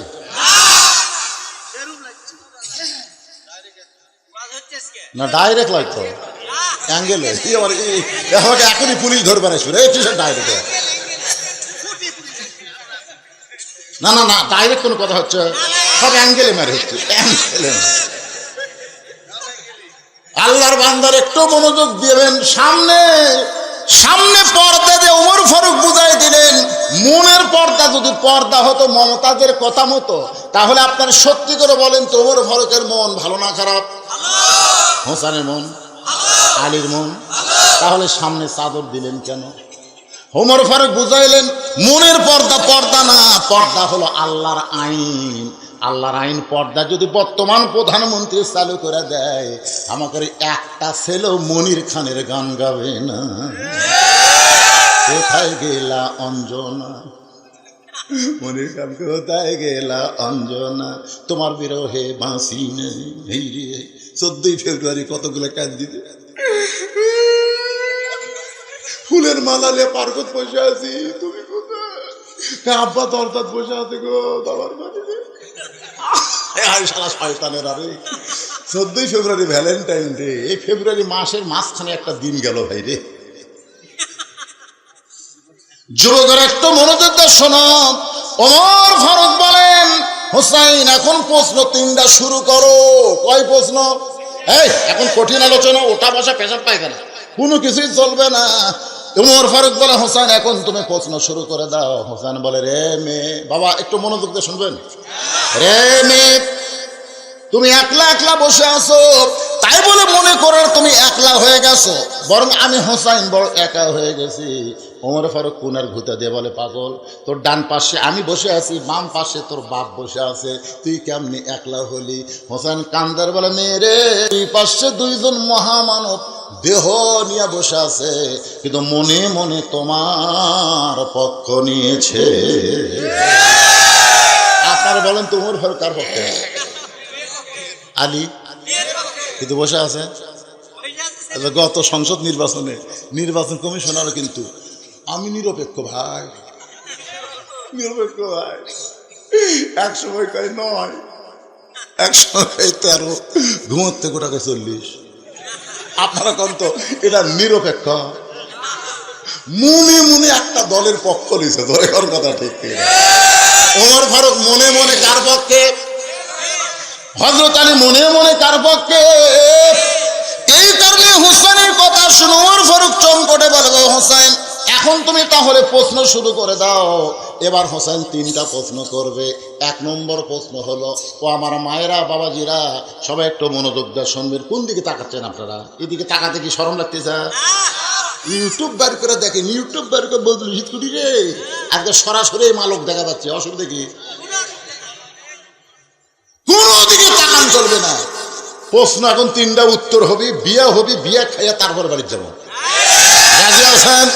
কারা কারা 2 হাত তোলা আল্লাহকে দেখান। লিল্লাহি হাত নামান। আমি ওয়াদা দিলাম কোরআন আমার সামনে, ফুল ওয়াজ না করে আমি যাব না। কিন্তু ভাইজান এই যে আমার কাছে বসে আছিল এতক্ষণ, আমার তাওয়াজ্জু দিয়ে গেছে, হুজুর আপনি মনে করতেছেন কি 10টা মিনিট 5টা মিনিট আমাদের মাদ্রাসার জন্য আপনি কথা দেবেন না? এই ব্যাগলে রুমাল লেখে কুটে আসো বাবা, এই ব্যাগলে রুমাল লেখে কোনো আদায়হীন করবো না, কারণ যে আগ্রহ নিয়ে ওয়াজ শুনতেছে এদের ওয়াজ শোনা লাগবে। জোরে কোন ঠিক কিনা? আপনার আল্লাহর কোরআনকে ভালোবাসেন, কোরআনের মাদ্রাসাকে ভালোবাসেন, আর এই মাদ্রাসা টিকানোর জন্য 10, 20, 50, 100 যা যা পাবেন আল্লাহ রাস্তায় দান করবেন। আপনার কাছে যদি ব্যাগ যায় কিংবা রুমাল যায় আপনি দিবেন না? কারা কারা দিবেন না হাত তুলে দেখি। না না, পিছনে ওরা ভুল করে তুলেছে, বুঝতে পারেনি, হট করে তুলেছে না মাথা, তার মানে দিবি। কারা কারা দিবেন 2 হাত তুলে আমার আল্লাহকে দেখান। লিল্লাহি এই টাকার বস্তা হবি রে, এই ব্যাগ পাটি গুটিবে। হুজুর এই সময় সরে গেছেন আপনি?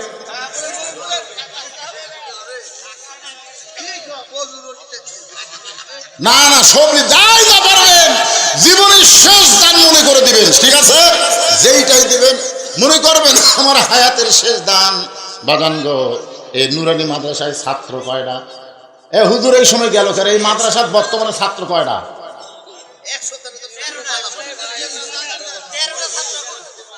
বর্তমানে 13টা ছাত্র, মাত্র 13 জন ছাত্র। 13টা ছাত্রকে 13টা কোরআন শরীফ বাবদ 500 করে দান করা লাগবে। একটা 500 টাকা লোক দিবেন, একটা কোরআন শরীফ দান করার সওয়াব আল্লাহ আপনাকে দিবে। ভাইজান, আপনার বাপ মা যদি কবরে যায়, সেই বাপ মার কবরকে জান্নাত বানানোর জন্য 500 টাকা দিবেন, একটা কোরআন শরীফ দান করার সওয়াব আল্লাহ দিয়ে দিবে। মাত্র 500 টাকা। 13 জন লোকের কাছে আমি চাইছি, মাত্র 500 টাকা। হ্যাঁ, ধরেনি আপনি দুটা? মাশাআল্লাহ। আমি কিন্তু কোরআন শরীফ চাইনি, কোরআন শরীফ বাবদ 500 টাকা। কোরআন, আমি কি কোরআন শরীফ চাইছি? বাবদ কইছি, বাবদ। বাপ মাজার কবরে গেছে, আপনার বাপ মা মারা গেছে, সব মরে গেছে, তাহলে বাপের জন্য একটা, মায়ের জন্য একটা, দুটো দিয়ে দিয়েছেন। ও আগে দিয়েছেন 200। মাশাআল্লাহ, সুবহানাল্লাহ। কে রে এর মধ্যে কোন পাগল লোক একটা কোরআন শরীফ দিবেন বারে? মাত্র 500 টাকা দেওয়া মাত্র একটা কোরআন দানের সব, সবচাইতে বড় দান। আল্লাহ নবীর একরা মাদ্রাসায় একটা কোরআন দেন, একটা কোরআন শরীফ দেন। প্রথম শব্দ একরা, আর সেই শব্দ দিয়ে মাদ্রাসা তৈরি করছে না। দিলাম নয়, আমার হাতে দেওয়া লাগবে। ওরই মত হোসেন। আচ্ছা, মাশাআল্লাহ, লিল্লাহি তাকবীর। সর্বপ্রথম আল্লাহ তোমার একজন পাগল বাপ মার রুহের মাগফিরাতে নবীর মাদ্রাসায় কোরআন শরীফ বাবদ 500 টাকা নগদে করছে দান। আল্লাহ দানকে কবুল করি না। বাপ মা যদি কবরে যায়, এই দানের উসিলায় কবরকে জান্নাতের টুকরা বানান। এরা আবার কে দিল? ওই আর একজন, কি নাম তোমার বাবান? কি কথা রে যুবক মানুষ, বাপ মার কথা মনে করে নবীর এতিম মাদ্রাসায় কোরআন শরীফ বাবদ 500 টাকা দান করছে। আল্লাহ দানকে কবুল করেন। আল্লাহ নেক নিয়ত, নেক আশা পরাক, আল্লাহুম্মা আমিন। ভাইজান, কেউ যদি উঠে যান, এই দানের কথা শুনে কেউ যদি উঠে যান, তাহলে প্যারালাইসিস হয়ে আপনি মরবেন। কারণ আপনি হাত তুলেছেন, তোরখন ঠিক না? মাশাআল্লাহ, 13টার মধ্যে 3টা হয়ে গেছে, আর মাত্র আশারা, আর মাত্র 10টা। 10 জন সাহাবীকে আল্লাহ জান্নাতে সার্টিফিকেট দিয়েছেন। আল্লাহ 10 জন আল্লাহর বান্দা চায় এই নবীর এতিম মাদ্রাসায় কোরআন শরীফ বাবা 500 টাকা করে টাকা দান করবে। বাপ মা কবরে গেছে, এই দানের ওসিলায় আল্লাহ বাপ মার কবরকে যেন জান্নাত বানায় দেয়। মাশাআল্লাহ, মাশাআল্লাহ। একসাথে 3টা এসে গেছে। এটি কয়টা আছে বাবা? 500 টাকা। মাশাআল্লাহ। আবার 500 টাকা একজন করছে দান। 3 জন আল্লাহর পাগল। কি পাগল? নবীর মাদ্রাসায় কোরআন দানের নিয়তে 3 জন বন্ধু 1500 টাকা দান করেছে। আল্লাহ কবুল করেন। এই ফাঁকে আরো 2টা চলে আইছে। আমার মনে হয় 13টা হইয়া গেছে। বেশি হলে অসুবিধা আছে? ছাত্র বাড়বি ভাই, আজকে ওয়াজের পরে আগামীকাল থেকে ছাত্র বাড়বে। আবার 2টা এসে গেছে। আল্লাহ তোমার পাগল বান্দারা নবীর এতিম মাদ্রাসায় কোরআন শরীফ বাবদ দান করে। আল্লাহ দানকে কবুল করেন। এই মাদ্রাসা শুধু নুরানি থাকবে না, সামনে আবার হাফেজি মাদ্রাসা হয়ে যাবে। ওনারা বলেছেন, হুজুর আমরা হাফেজি মাদ্রাসা করার পরিকল্পনা গ্রহণ করেছি। ঘরের মধ্যে ঢুকলাম, ঘরটা বড় সুন্দর করছে, কিন্তু ছাদটা হয়েছে ছাপড়। ওই জায়গায় ফ্যান লাগালে মাথার বাড়ি লাগার সমস্যা আছে, ধরে ঘন্টা ঠিক না? তাই ফ্যান লাগানোর সময় একটু খেয়াল করবেন ভাই। আমি খাড়া হয়ে দেখলাম মাথার ওপর মাত্র আধ জায়গা থাকে, তাহলে আধ জায়গার মধ্যে ফ্যান না লাগালে ওই বাচ্চারা গরমের মধ্যে পড়বে কেমনে? এই জন্য আল্লাহর বান্দারা ওই নুরানি মাদ্রাসায় ফ্যান লাগানোর জন্য একটা ফ্যান দিবেন। কোন আল্লাহর পাগল? একটা ফ্যান দিবেন, আল্লাহ আপনার বাপ্পার কবরকে জান্নাতের বাতাস দিয়ে দিবে। এই ফাঁকে আরো কয়েকটা কোরআন শরীফ চলাইছে। কে দিবে? কি নাম? লিল্লাহি তাকবীর। শাহাদ বলে আল্লাহ তোমার একজন বান্দা মাদ্রাসায় নবীর ঘরে একটা ফ্যান করলো দান। আল্লাহ দান করে কবুল করে নিয়ে তার আপনজন যারা কবরে গেছে, আল্লাহ তাদের সকলের কবরকে জান্নাতের দরজা খুলে বাতাস দিয়ে দেয়।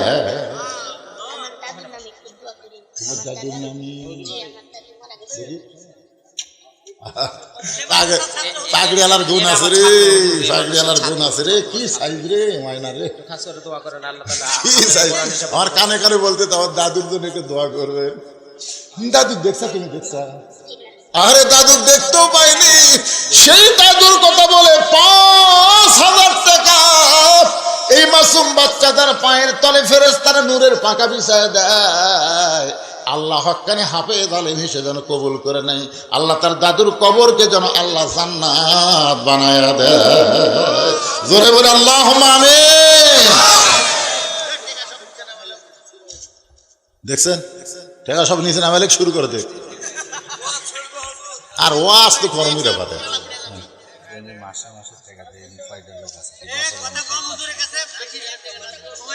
শোনেন শোনেন, আপনারা তো বুঝতেছেন মাদ্রাসা প্রথম দিকে, বুঝলেন, প্রথম দিকে একটু কষ্ট বেশি হয়। মাদ্রাসা যখন সেইরকম চালু হয়ে যাবে না, তখন এত সিরিয়াল লাগবে না, এত চাফার লাগবে।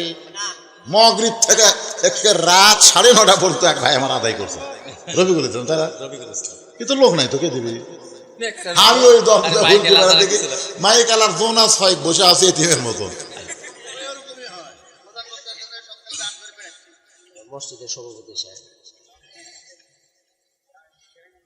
মসজিদের সভাপতি মাহবুবুর রহমান, নন্দীগ্রাম শেখপুর, নন্দীগ্রাম শেখপুর, নগদ 3000, বাকি 3000, মোট 6000 টাকা করছে দান।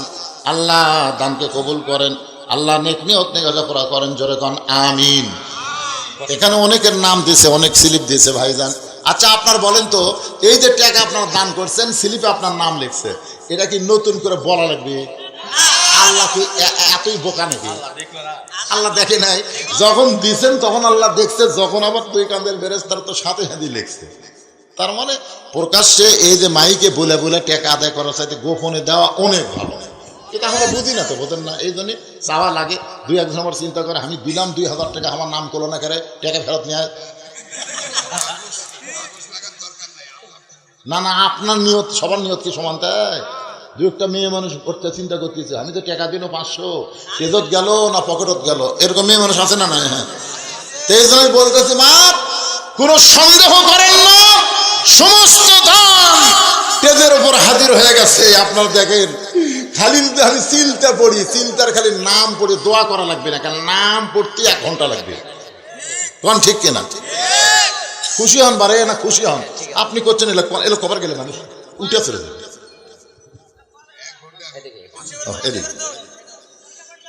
আমি একটা দোয়া করে দিই, আল্লাহ যারা দান করেছে নগদে এবং বাকিতে, এই স্লিপের মধ্যে লেখা আছে, আল্লাহ সকলের দানগুলোকে জান্নাতের বিনিময়ে কবুল করো, জোরে করো আমিন।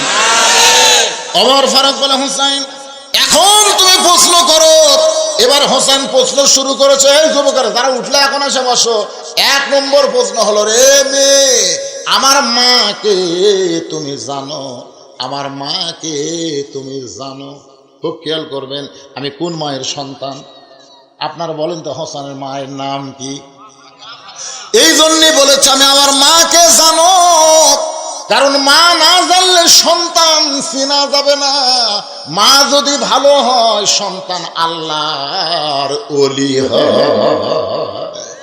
একজন খ্রিস্টান নেপোলিয়ান বলেছে, তোমরা যদি ভালো একটা সন্তান চাও, তাহলে একটা ভালো মায়ের দরকার। এই কারণে হোসেন বলেছে আমার মাকে জানো। সঙ্গে সঙ্গে পর্দার ওপার থেকে মেয়েটা বলতে, হোসেন আপনার মাকে আমি চিনি। যেই বলছে চিনি, ওমর ফারুক জিব্বাত কামড় খাইছে।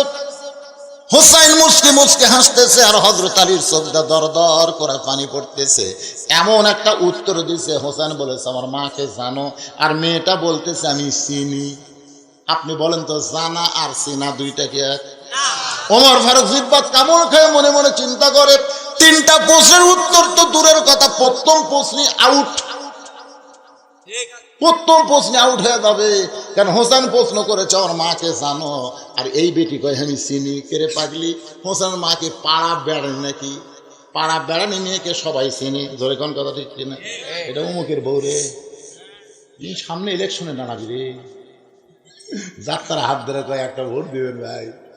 আপনি বলেন তো, মহিলা মেম্বার সবাই চেনে না? ওই মরার পরে 5 কাপড় দিয়ে ওর লাশ আবার খাটনি চাদর দিয়ে ঢেকে কোনো লাভ নেই। ফেরেশতা করে আল্লাহ বাঁচিয়ে থাকতে সগলিয়ার দেখেছে, মরার পরে এত কাপড় দিয়ে ঢেকে ওর লাভ কি?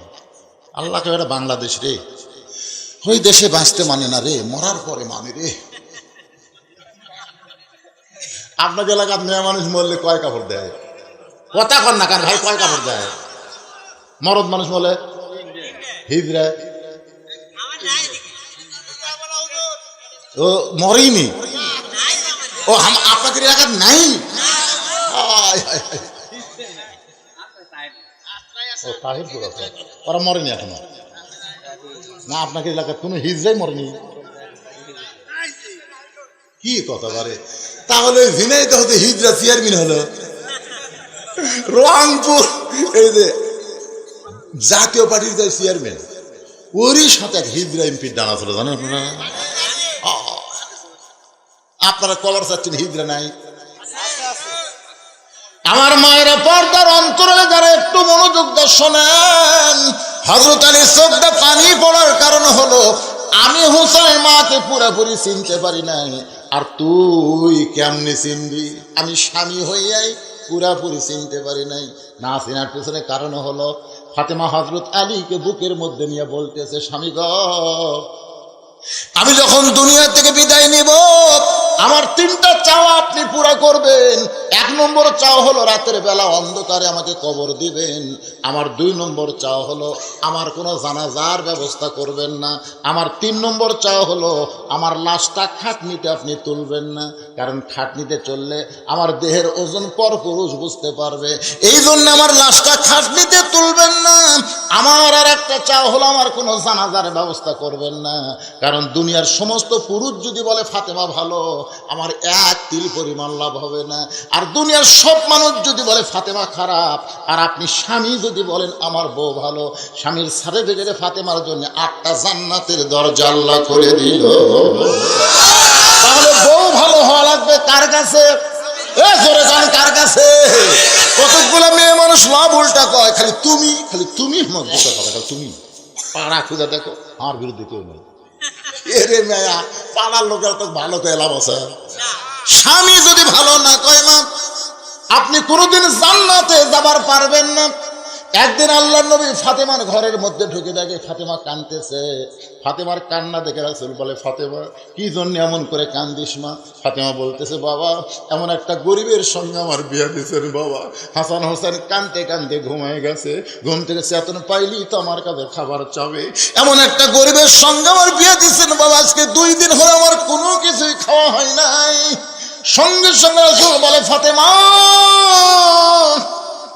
আমার কলজায় আগুন ধরে গেল। ফাতেমা আর বলিস না, তুই যে গরিব আলীর বিরুদ্ধে আমার কাছে বলতেছিস, তুই কি জানিস আল্লাহর পরে কাউকে যদি সেজদা দেওয়ার হুকুম থাকতো তাহলে তোরে বলতাম আলীর পায়ে সেজদা কর। এই কথার দ্বারা নবী বুঝাইলেন আল্লাহ ছাড়া কাউকে সেজদা দেওয়া যাবে না, কিন্তু আল্লাহর পরে মেয়ে মানুষের কাছে সবচাইতে দামি ওই মহান ব্যক্তি হলো তার স্বামী।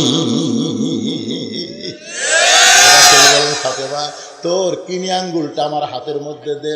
ফাতেমা যখন কিনি আঙ্গুলটা নবীর হাতের মধ্যে দেয়, নবী বলতে যে 33 বার সুবহানাল্লাহ পড়বি, 33 বার আলহামদুলিল্লাহ পড়বি, 34 বার আল্লাহু আকবার পড়বি। পেটের ক্ষুধা থাকলেও আল্লাহ তোর রুহের ক্ষুধা কমায় দিবে। এই তুচ্ছ দুনিয়াতে তোর কষ্ট হবে, বিদায় নেওয়ার সঙ্গে সঙ্গে আখিরাতকে আল্লাহ তাআলা সুন্দর করে তোর জন্য সাজায় দিবে। সঙ্গে সঙ্গে আল্লাহ জিবরাইল পাঠায় দিছে। নবী যখন ফাতেমাকে এই কথা বলতেছে, সঙ্গে সঙ্গে আল্লাহ জিবরাইল পাঠায় দিয়ে ঘোষণা করে দিল, বাল তুসিরুনাল হায়াতাদ দুনিয়া ওয়াল আখিরাতু খায়রু ওয়া আবকা। গভীর রাত্রে হযরত আলী ফাতেমাকে দাফন করলো। দাফন করার পর আল্লাহকে বলতেছে, আল্লাহ আমার বউ ফাতেমা বড় পর্দানিশী ছিল, যার কারণে রাতের বেলায় কবর দেওয়া হলো। আল্লাহ আল্লাহ তুমি তাকে কবুল করে নাও। এ কথা বলার সঙ্গে সঙ্গে তাকায় দেখে সামনে কয়েকটা পুরাতন কবর দেখা যায়। এইমাত্র ফাতেমার কবর দিছে, সেই কবরটার নাই। আলী গোটা জান্নাতুল বাকি দৌড়ের বলে, এখনই ফাতেমার কবর দিলাম, সেই কবরটা কোথায় গেল? কোথায় ফাতেমার কবর? কে যেন ডাকতে বলে, আলী রে, ফাতেমা পর্দানিশী, আমি আল্লাহ জোহরা ডিগ্রি দিয়া ফাতেমার কবরটাকে কিয়ামত পর্যন্ত পর্দা করে দিয়েছি। আমার মায়েরা যারা পর্দার অন্তরালে বসে বসে শুনতেছেন, মা আপনাদের 1 নম্বর আমল হলো পর্দা। এই পর্দাটা যদি গ্রহণ করতে পারেন, অন্য আমল যদি কমও হয়, আল্লাহ তারপরেও ফাতেমার সিগনেচারে জান্নাত দিয়া দিবে। সঙ্গে সঙ্গে হোসাইন মুসকে মুসকে হাসতেছে, উমর জিব্বাত কামড় দিয়েছে, আর আলী কাঁদতেছে। অনেক সময় পাড়ি দেয়। মেয়েটা আশ্চর্য হয়ে বলে, হোসাইন আপনি প্রশ্ন করলেন, আমি উত্তর দিলাম, হলো কি হলো না? তিন বিচারক যে কিছুই বলেন না। ওমর ফারুক বলে, কেমনে হবে? তোমার প্রশ্ন করলাম আমার মাকে জানো তুমি? কাউ চিনি? হোসেন মা ফাতেমাকে চিনবা কেমনে? সঙ্গে সঙ্গে মেয়েটা বলে, হোসাইন আপনার মায়ের চোখের ভুরু জোড়া ছিল। হোসাইন আপনার মায়ের বাম গালে কালো একটা তিল ছিল। আপনার মায়ের থুতুনির তলে লাল একটা দাগ ছিল। আলী চিল্লাই বলে, মা যা বলছিস বলছিস আর বলিস না, এই জায়গায় একজন পরপুরুষ বসে আছে। পরপুরুষের নাম হলো হযরত ওমর। যা বলছিস বলিস না আর বলিস না। তুই কেমনে বললি ফাতেমা হোসেনের মায়ের চোখের ভুরু জোড়া? এটা আমি বলবার পারবো, কারণ রাসূল বলেছেন কোন স্বামী তার বিবির দুই ভুরুর মাঝখানে একটা চুমা যদি খায়, তার আমল নামায় আল্লাহ খুশি হয়ে একটা ওমরা হজের সওয়াব দিয়ে দেয়। সুবহানাল্লাহ করে হবে না, এই জায়গাত মারা লাগবে। কোন জায়গাত? মেয়ে মানুষেরা কবি, হুজুর কাম সারছে রে, আমারটা যে বিড়ি খাওয়া খায়, এই জায়গা চুমা খেলে তোমার বমি হবি রে। যারা বিড়ি খান তারা চুমা খাওয়ার আগে বড়ই পাতা গরম করে এক গিলাস খাবেন, কারণ বড়ই পাতার গরম পানি খাইলে মুখের সমস্ত দুর্গন্ধ আল্লাহ দূর করে দেয়। ধরে গান সুবহানাল্লাহ। এই জন্য মানুষ মরে গেলে আপনারা যে পানি দিয়ে গোসল করান, সে পানির মধ্যে কি দেন? বড়ই পাতার গরম জলে শোয়া মশারির তলে। বাজান গো, আমার মায়েরা যারা আছেন একটু মনোযোগ দিয়ে শোনেন।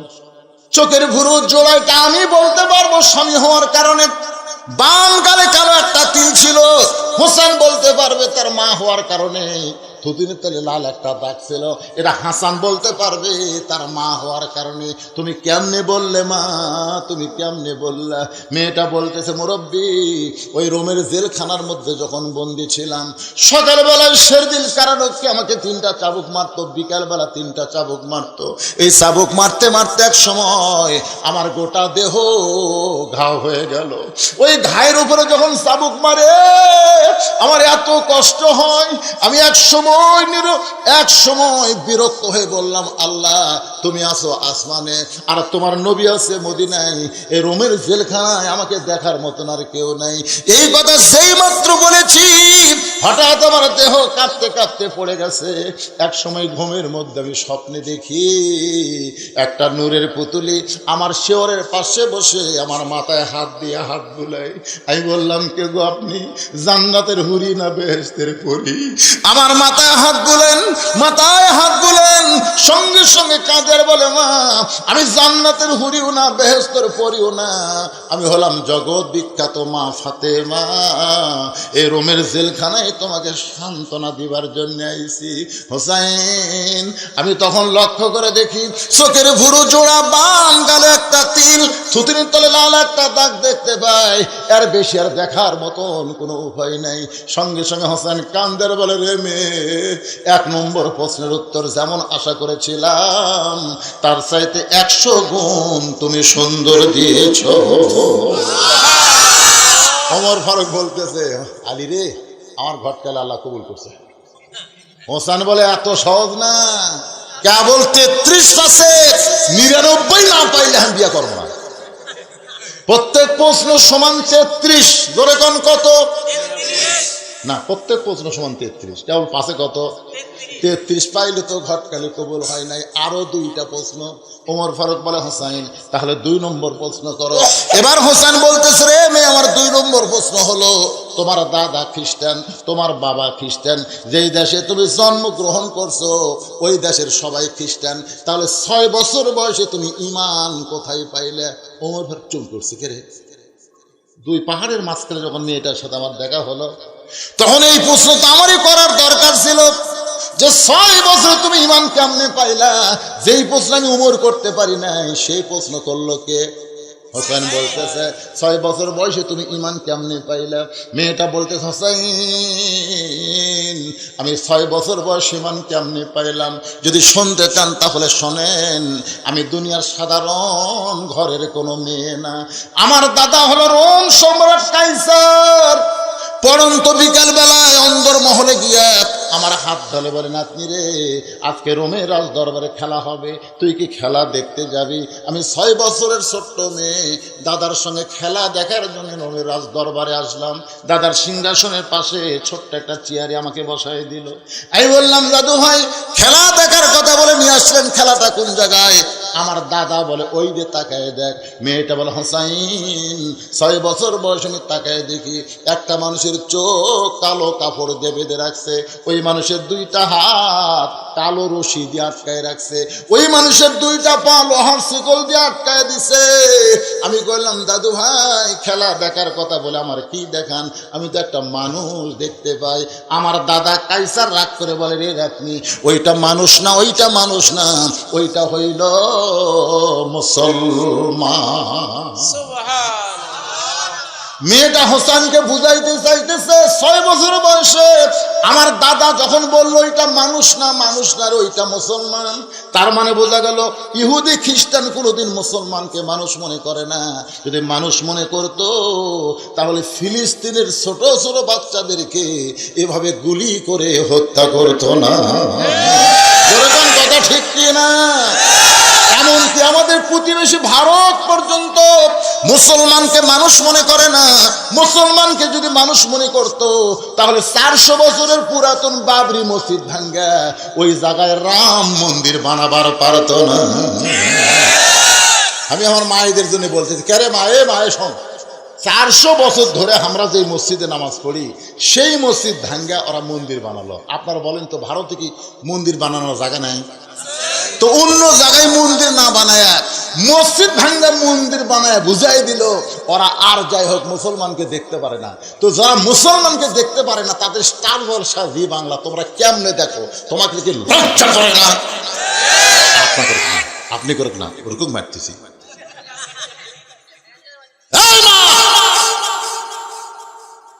যারা আমাদের মসজিদ ভাঙ্গা মন্দির বানালো রে, তারকে কোন চ্যানেল বাংলার জমিনে চলতে দেওয়া হবে না। জোরে কোন কথা ঠিক কিনা? ভারতকে আমরা অন্তর থেকে বয়কট করে দিলাম। বাংলাদেশে তারা নামাজ পড়ে না, তারা মসজিদকে জীবনে চাইতে ভালোবাসে, নামাজ পড়ে না। তাহলে আপনাদের গ্রামে মসজিদ ভাঙবে আসবে দেখবেন বেয়া নামাজি জীবন দিবেন, দিবি না? নামাজ না পড়ি তাই বলে আল্লাহর ঘর ভাঙবো, এই মর্মরে আসলেই তাই ভাই। আমার এলাকার 2 বেনামাজি গন্ডগোল লেগে বলতে, বিশ্বাস যদি না করিস মসজিদ সমস্যা। তাই আমি মনে করে নামাজ পড়িস, নামাজ না বললে কি হুজুর মসজিদ আল্লাহর ঘর, বিশ্বাস করিস। ফেরেশতাকে যা, ওই বিশ্বাসে আল্লাহ তোকে মাফ করে দিবি। জোরে কোন কথা ঠিক করে? মসজিদ কার ঘর? আরো জোরে। আর সে আল্লাহর ঘর ভাঙ্গে ওরা মন্দির বানালো। আর সেই দেশের চ্যানেল আমাকে মায়েরা দেখে। তাহলে আপনি ঠিক কর না, এই ডিশের লাইন কাটে দেওয়া লাগবে। India out, out, out of India. ধরে ইন্ডিয়া আউট। যে বলবো ভারত, আপনারা বলবেন বয়কট ভারত। আরো জোরে। মার্কা আছে? কোন সে মার্কা? ভারত। কোন সে মার্কা? না, আপনি কোন সে মার্কা বলবেন ভারত। আমি বললাম কি হবে? বয়কট। মার্কা আছে? কোন সে মার্কা? কি হবে? মাশাআল্লাহ। ফেরেশতারা করছে আল্লাহ আজকে একটা মাহফিল হচ্ছে। ওরে বাবা রে। না না না, চলুক চলুক, ঘড়ির কাম ঘড়ি করবে।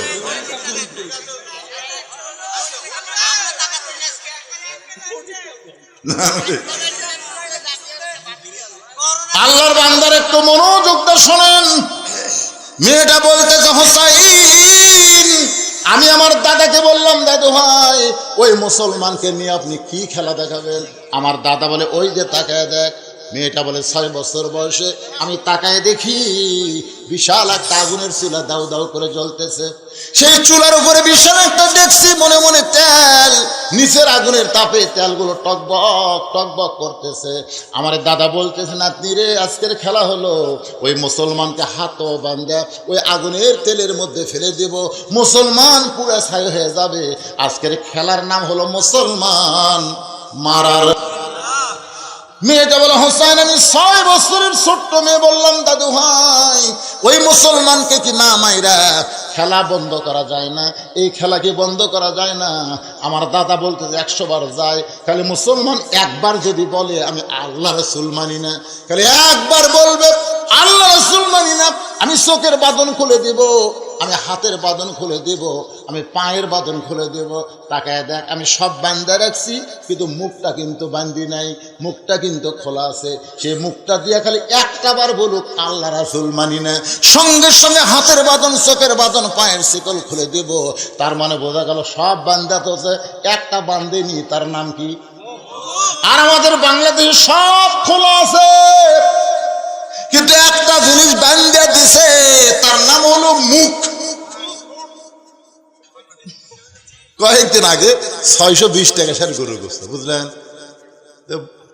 তখন 1 কেজি কিনছে।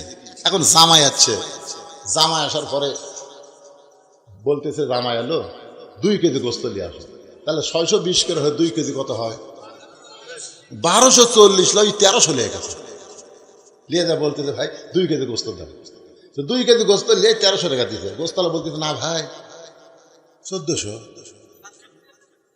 যেই গল 1400, ওই ফট করে যে কষায় হাতে দাও থাকে না, ওই দাও কাটালিস, দাও কাটালে যেটা তো গোস্ত ই করে ডাকতিতে ফেলে দেয়।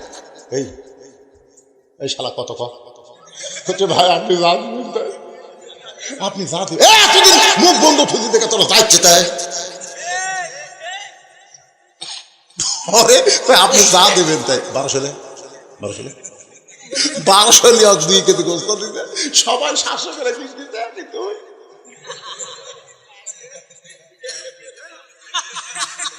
আজকে আমাদের বাংলাদেশে সব খোলা, কিন্তু মুখ বন্ধ। তাহলে এই মুখ বন্ধ হওয়ার কারণে জালিমের জুলুম দিন দিন বাড়তিছে। কথা কর না, কথা কর না, মুখ আর বন্ধ হবে না। মেয়েটা বলতেছে, হোসেন আমি আস্তে আস্তে মুসলমানের কাছে গিয়ে বললাম, ও মুসলমান, আমার দাদা তোমাকে হত্যা করার জন্য আগুনের চুলা জ্বলাইছে, তেলগুলো টকবক করতেছে, এখনই তোমাকে উত্তপ্ত তেলের মধ্যে ফেলে দিয়ে আমার দাদা তোমাকে হত্যা করবে। তুমি যদি বাঁচতে চাও তাহলে খালি একটা বারের জন্য বলো আল্লাহ রাসূল মানি না। খালি একটা বার যদি বলো আল্লাহ রাসূল মানি না, তোমার হাতের বাঁধন খুলে দিবে, তোমার চোখের বাঁধন খুলে দিবে, তোমার পায়ের শিকল খুলে দিবে। মুসলমান তখন বলতেছে, ও ছোট্ট মেয়ে, তুমি ছোট মানুষ দেখে তুমি জীবনের গুরুত্ব দিচ্ছ, কিন্তু যারা প্রকৃত মুসলমান হবে দরকার হলে ফাঁসির মঞ্চে যাবে, দরকার হলে আগুনের চুলার মধ্যে যাবে, কিন্তু এক মুহূর্তের জন্য আল্লাহ রাসূল ছাড়বে না। মুসলমান দুনিয়ার সব ছাড়তে পারে, কিন্তু আল্লাহ রাসূল ছাড়বে। দরকার হলে জীবন দিবে, কিন্তু বাতিলের সঙ্গে আপোষ করবে। কারা কারা করবেন না, 2 হাত তুলে আমার আল্লাহরে দেখা। লিল্লাহি তাআলা, হাত নামান। আল্লাহ আল্লাহ, এই গভীর রাতে তাহাজ্জুদের সময় যারা হাত তুলেছে, আল্লাহ তাদের ঈমানকে কবুল করে নাও। জোরে কোন আল্লাহুম্মা আমিন। বাজান গো, একটু মনোযোগ দিয়ে শোনেন। ছোট্ট মেয়েটা বলে, হোসেন আমার দাদা বলতেছে আর দেরি করিস না, ওই মুসলমানকে হাত পাও বাঁধা উত্তপ্ত তেলের মধ্যে ফেলে দাও। মেয়েটা বলতে, দাদা একটা মানুষ জীবন্ত মানুষকে হত্যা করবেন, আমি এই খেলা দেখবো না। আমার দাদা বলতে, দেখার জন্য তোরে নিয়ে আইছি, দেখতেই হবে। আমাকে জোর করে দাদা আটকায় দিল। আমি তাকায় দেখি সৈন্যগুলো যখন ওই মুসলমানকে আগুনের চুলার দিকে আনতেছে, ওই মুসলমান বিড় বিড় করে কি যেন বলতেছে, আমি তখন বুঝবার পারি নাই। কিন্তু রোমের জেলখানার মধ্যে মুসলমান অবস্থায় থাকতে গিয়া বুঝবার পারছি, ওই মুসলমান বিড় বিড় করে বলেছে, ওয়ালা তাকুলু লিমান ইউকতালু ফি সাবিলিল্লাহি আমওয়াতুন বাল আহয়াউ ওয়ালাকিন লা তাশউরুন। আল্লাহ রাস্তায় যাদেরকে হত্যা করা হবে, আল্লাহ রাস্তায় যাদেরকে গুলি করা হবে, তাদেরকে তাদেরকে তোমরা মৃত্যু বলো না, আমি আল্লাহ বলতেছি তারা জীবিত। ফিলিস্তিনি যারা মরতেছে একটাও কিন্তু মরতেছে না, তারা সবাই জীবন পাইয়া শহীদ হইয়া আল্লাহর জান্নাতের মধ্যে ঢুকতেছে। ধরে কোন কথা ঠিক কিনা? মেয়েটা বলে, হোসাইন রে, ওই মুসলমানকে যখন আগুনের চুলার মধ্যে ফেলে দেয় তখন এই মুসলমান একটা মধুর বাণী উচ্চারণ করে। সেই বাণীটা হলো লা ইলাহা ইল্লাল্লাহ মুহাম্মাদুর রাসূলুল্লাহ। আমি ওইটা আমার কানের মধ্যে দিয়া আমার কলিজার মধ্যে যখন ঢুকে যায় আমি তখন আর থাকতে পারি না। এক দৌড়ে এসে আমার মাকে বললাম, মা, লা ইলাহা ইল্লাল্লাহ মুহাম্মাদ রাসূলুল্লাহ। আমার মা বলতুই না, দাদার সঙ্গে খেলা দেখতে গেলি, এই মুসলমানের কলমা কোথায় পাইলি? এ কলমা কইলে তোর দাদা তোর বাপ তোকে হত্যা করবে, কলমা ছাইড়া দে। আমি তখন বললাম, মা, আগুনের চুলার কাছেও মুসলমান যেই কলমা ছাড়ে না, এই কলমাওয়ালারা কোনোদিন মরে না। মেয়েটা বলে, হোসাইন 6 বছর বয়সে খ্রিস্টান আমার দাদার সামনে এইরকম মুসলমান আগুনের চুলার মধ্যে ফেলে দেওয়ার সময় আমি ইমানটা পেয়ে গেছি। হোসেন বলে, রে মেয়ে, 2 নম্বর প্রশ্নের উত্তর যেমন আশা করেছিলাম তার চাইতে 1000 গুণ তুমি সুন্দর দিয়েছ। ওমর ফারুক বলতেছে, আলী ভাই, আমার ঘটকাল আল্লাহ কবুল করছে। হোসেন বলতেছে কি আমার ফার্স্ট ক্লাস পাচ্ছে, কিন্তু গোল্ডেনে প্লাস পাওয়া লাগবে, কারণ আমি যেমন তার মেয়েকে বিয়ে করবো না। কমপক্ষে গোল্ডেন এ প্লাস পাইলে 99। ধরে বলেন কত? 90। ওমর ফারুক বলে, হোসাইন, তাহলে 3 নম্বর প্রশ্ন করো। এবার হোসেন মেয়েটাকে লক্ষ্য করে 3 নম্বর প্রশ্ন করতেছে। 3 নম্বর প্রশ্ন হলো, রে মেয়ে, বিয়ার পরে, বিয়ার আগে না, এই মুসলমান যুবকেরা, বিয়ার আগে কোনো কিছু করা যাবে? বলতেছে, তুমি যদি চাও আমি সাগর পাড়ি দেব, তুমি যদি চাও আমি পাহাড় ডাঙ্গাবো। শালা 1 কিলো হেঁটে পারিস না, অটো ভ্যানো চড়িস, তুই আবার সাগর পাড়ি দিব? এমন কথা কয়, তুমি যদি চাও পাহাড় ডাঙ্গাবো তুই। এই রুম কিন্তু ভীমরতি আছে না এখন? প্রেমের নাম এক রাত দেখিনি গো, মনে সারা জীবন তোমাকে দেখিনি। বিয়ার আগে মানুষ অনেক কথাই বলে, কিন্তু জান্নাতি যুবকদের সর্দার হোসেন বলতেছে, রে মেয়ে, আমার 3 নম্বর প্রশ্ন হলো, বিয়ার পরে আমার সঙ্গী তোমার থাকতে হবে। মেয়েটা ছোট বাচ্চার মতন কাঁদতেছে। ওমর ফারুক চমকে বলে, মা, 2টা কঠিন প্রশ্নের উত্তর তুমি দিয়া দিলা, আর এই সহজ প্রশ্নের উত্তর না দিয়া কাঁদতেছে। মেয়েটা বলতেছে, আমিরুল মুমিনিন, হোসেন যে প্রশ্ন করেছে বিয়ার পরে আমার সঙ্গী তোমার থাকতে হবে, আমি যদি বলি আমি থাকবো, এই সস্তা কথা হোসেনের পছন্দ হবে না।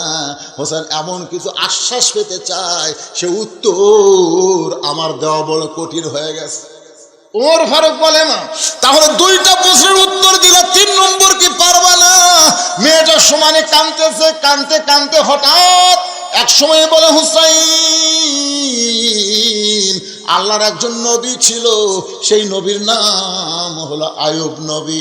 আয়ুব নবী খালি নবী ছিল না, আল্লাহ তাকে বাদশাহী পর্যন্ত দিয়েছিল।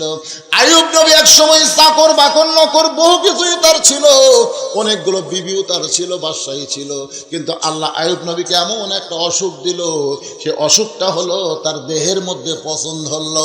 এক সময় দেহ পয়সা এমন দুর্গন্ধ হলো, আয়ুব নবীর চাকর বাকর বাদশাহী নবী সব চইলা গেল। আয়ুব নবীর সাইরা সবাই যখন চলে যায়, মানুষের দেহ পচর গন্ধ লোকালয় সহ্য করতে পারে না, আয়ুব নবীর জঙ্গলে ফেলে দিয়ে আসলো।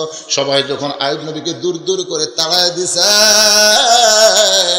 ওই সময় একটা বিবি আয়ুব নবীর ছাড়ে নাই, সেই বিবির নাম হলো রহিমা। ওই রহিমার মতো বিয়ার পরে আপনার সঙ্গে আমি থাকতে চাই। হোসেন বলতেছে, আমার বাবার মতন মহামানব যেমন মেয়েকে পছন্দ করেছে, আর উমরের মতন মহামানব যখন ঘটকালি করেছে, এই বিয়ে না করে থাকা যায়? উমর বলতেছে, বাবা, বলে আমরা বুঝেছি বাবা, এটা আগে কওনি, এখন কাউকে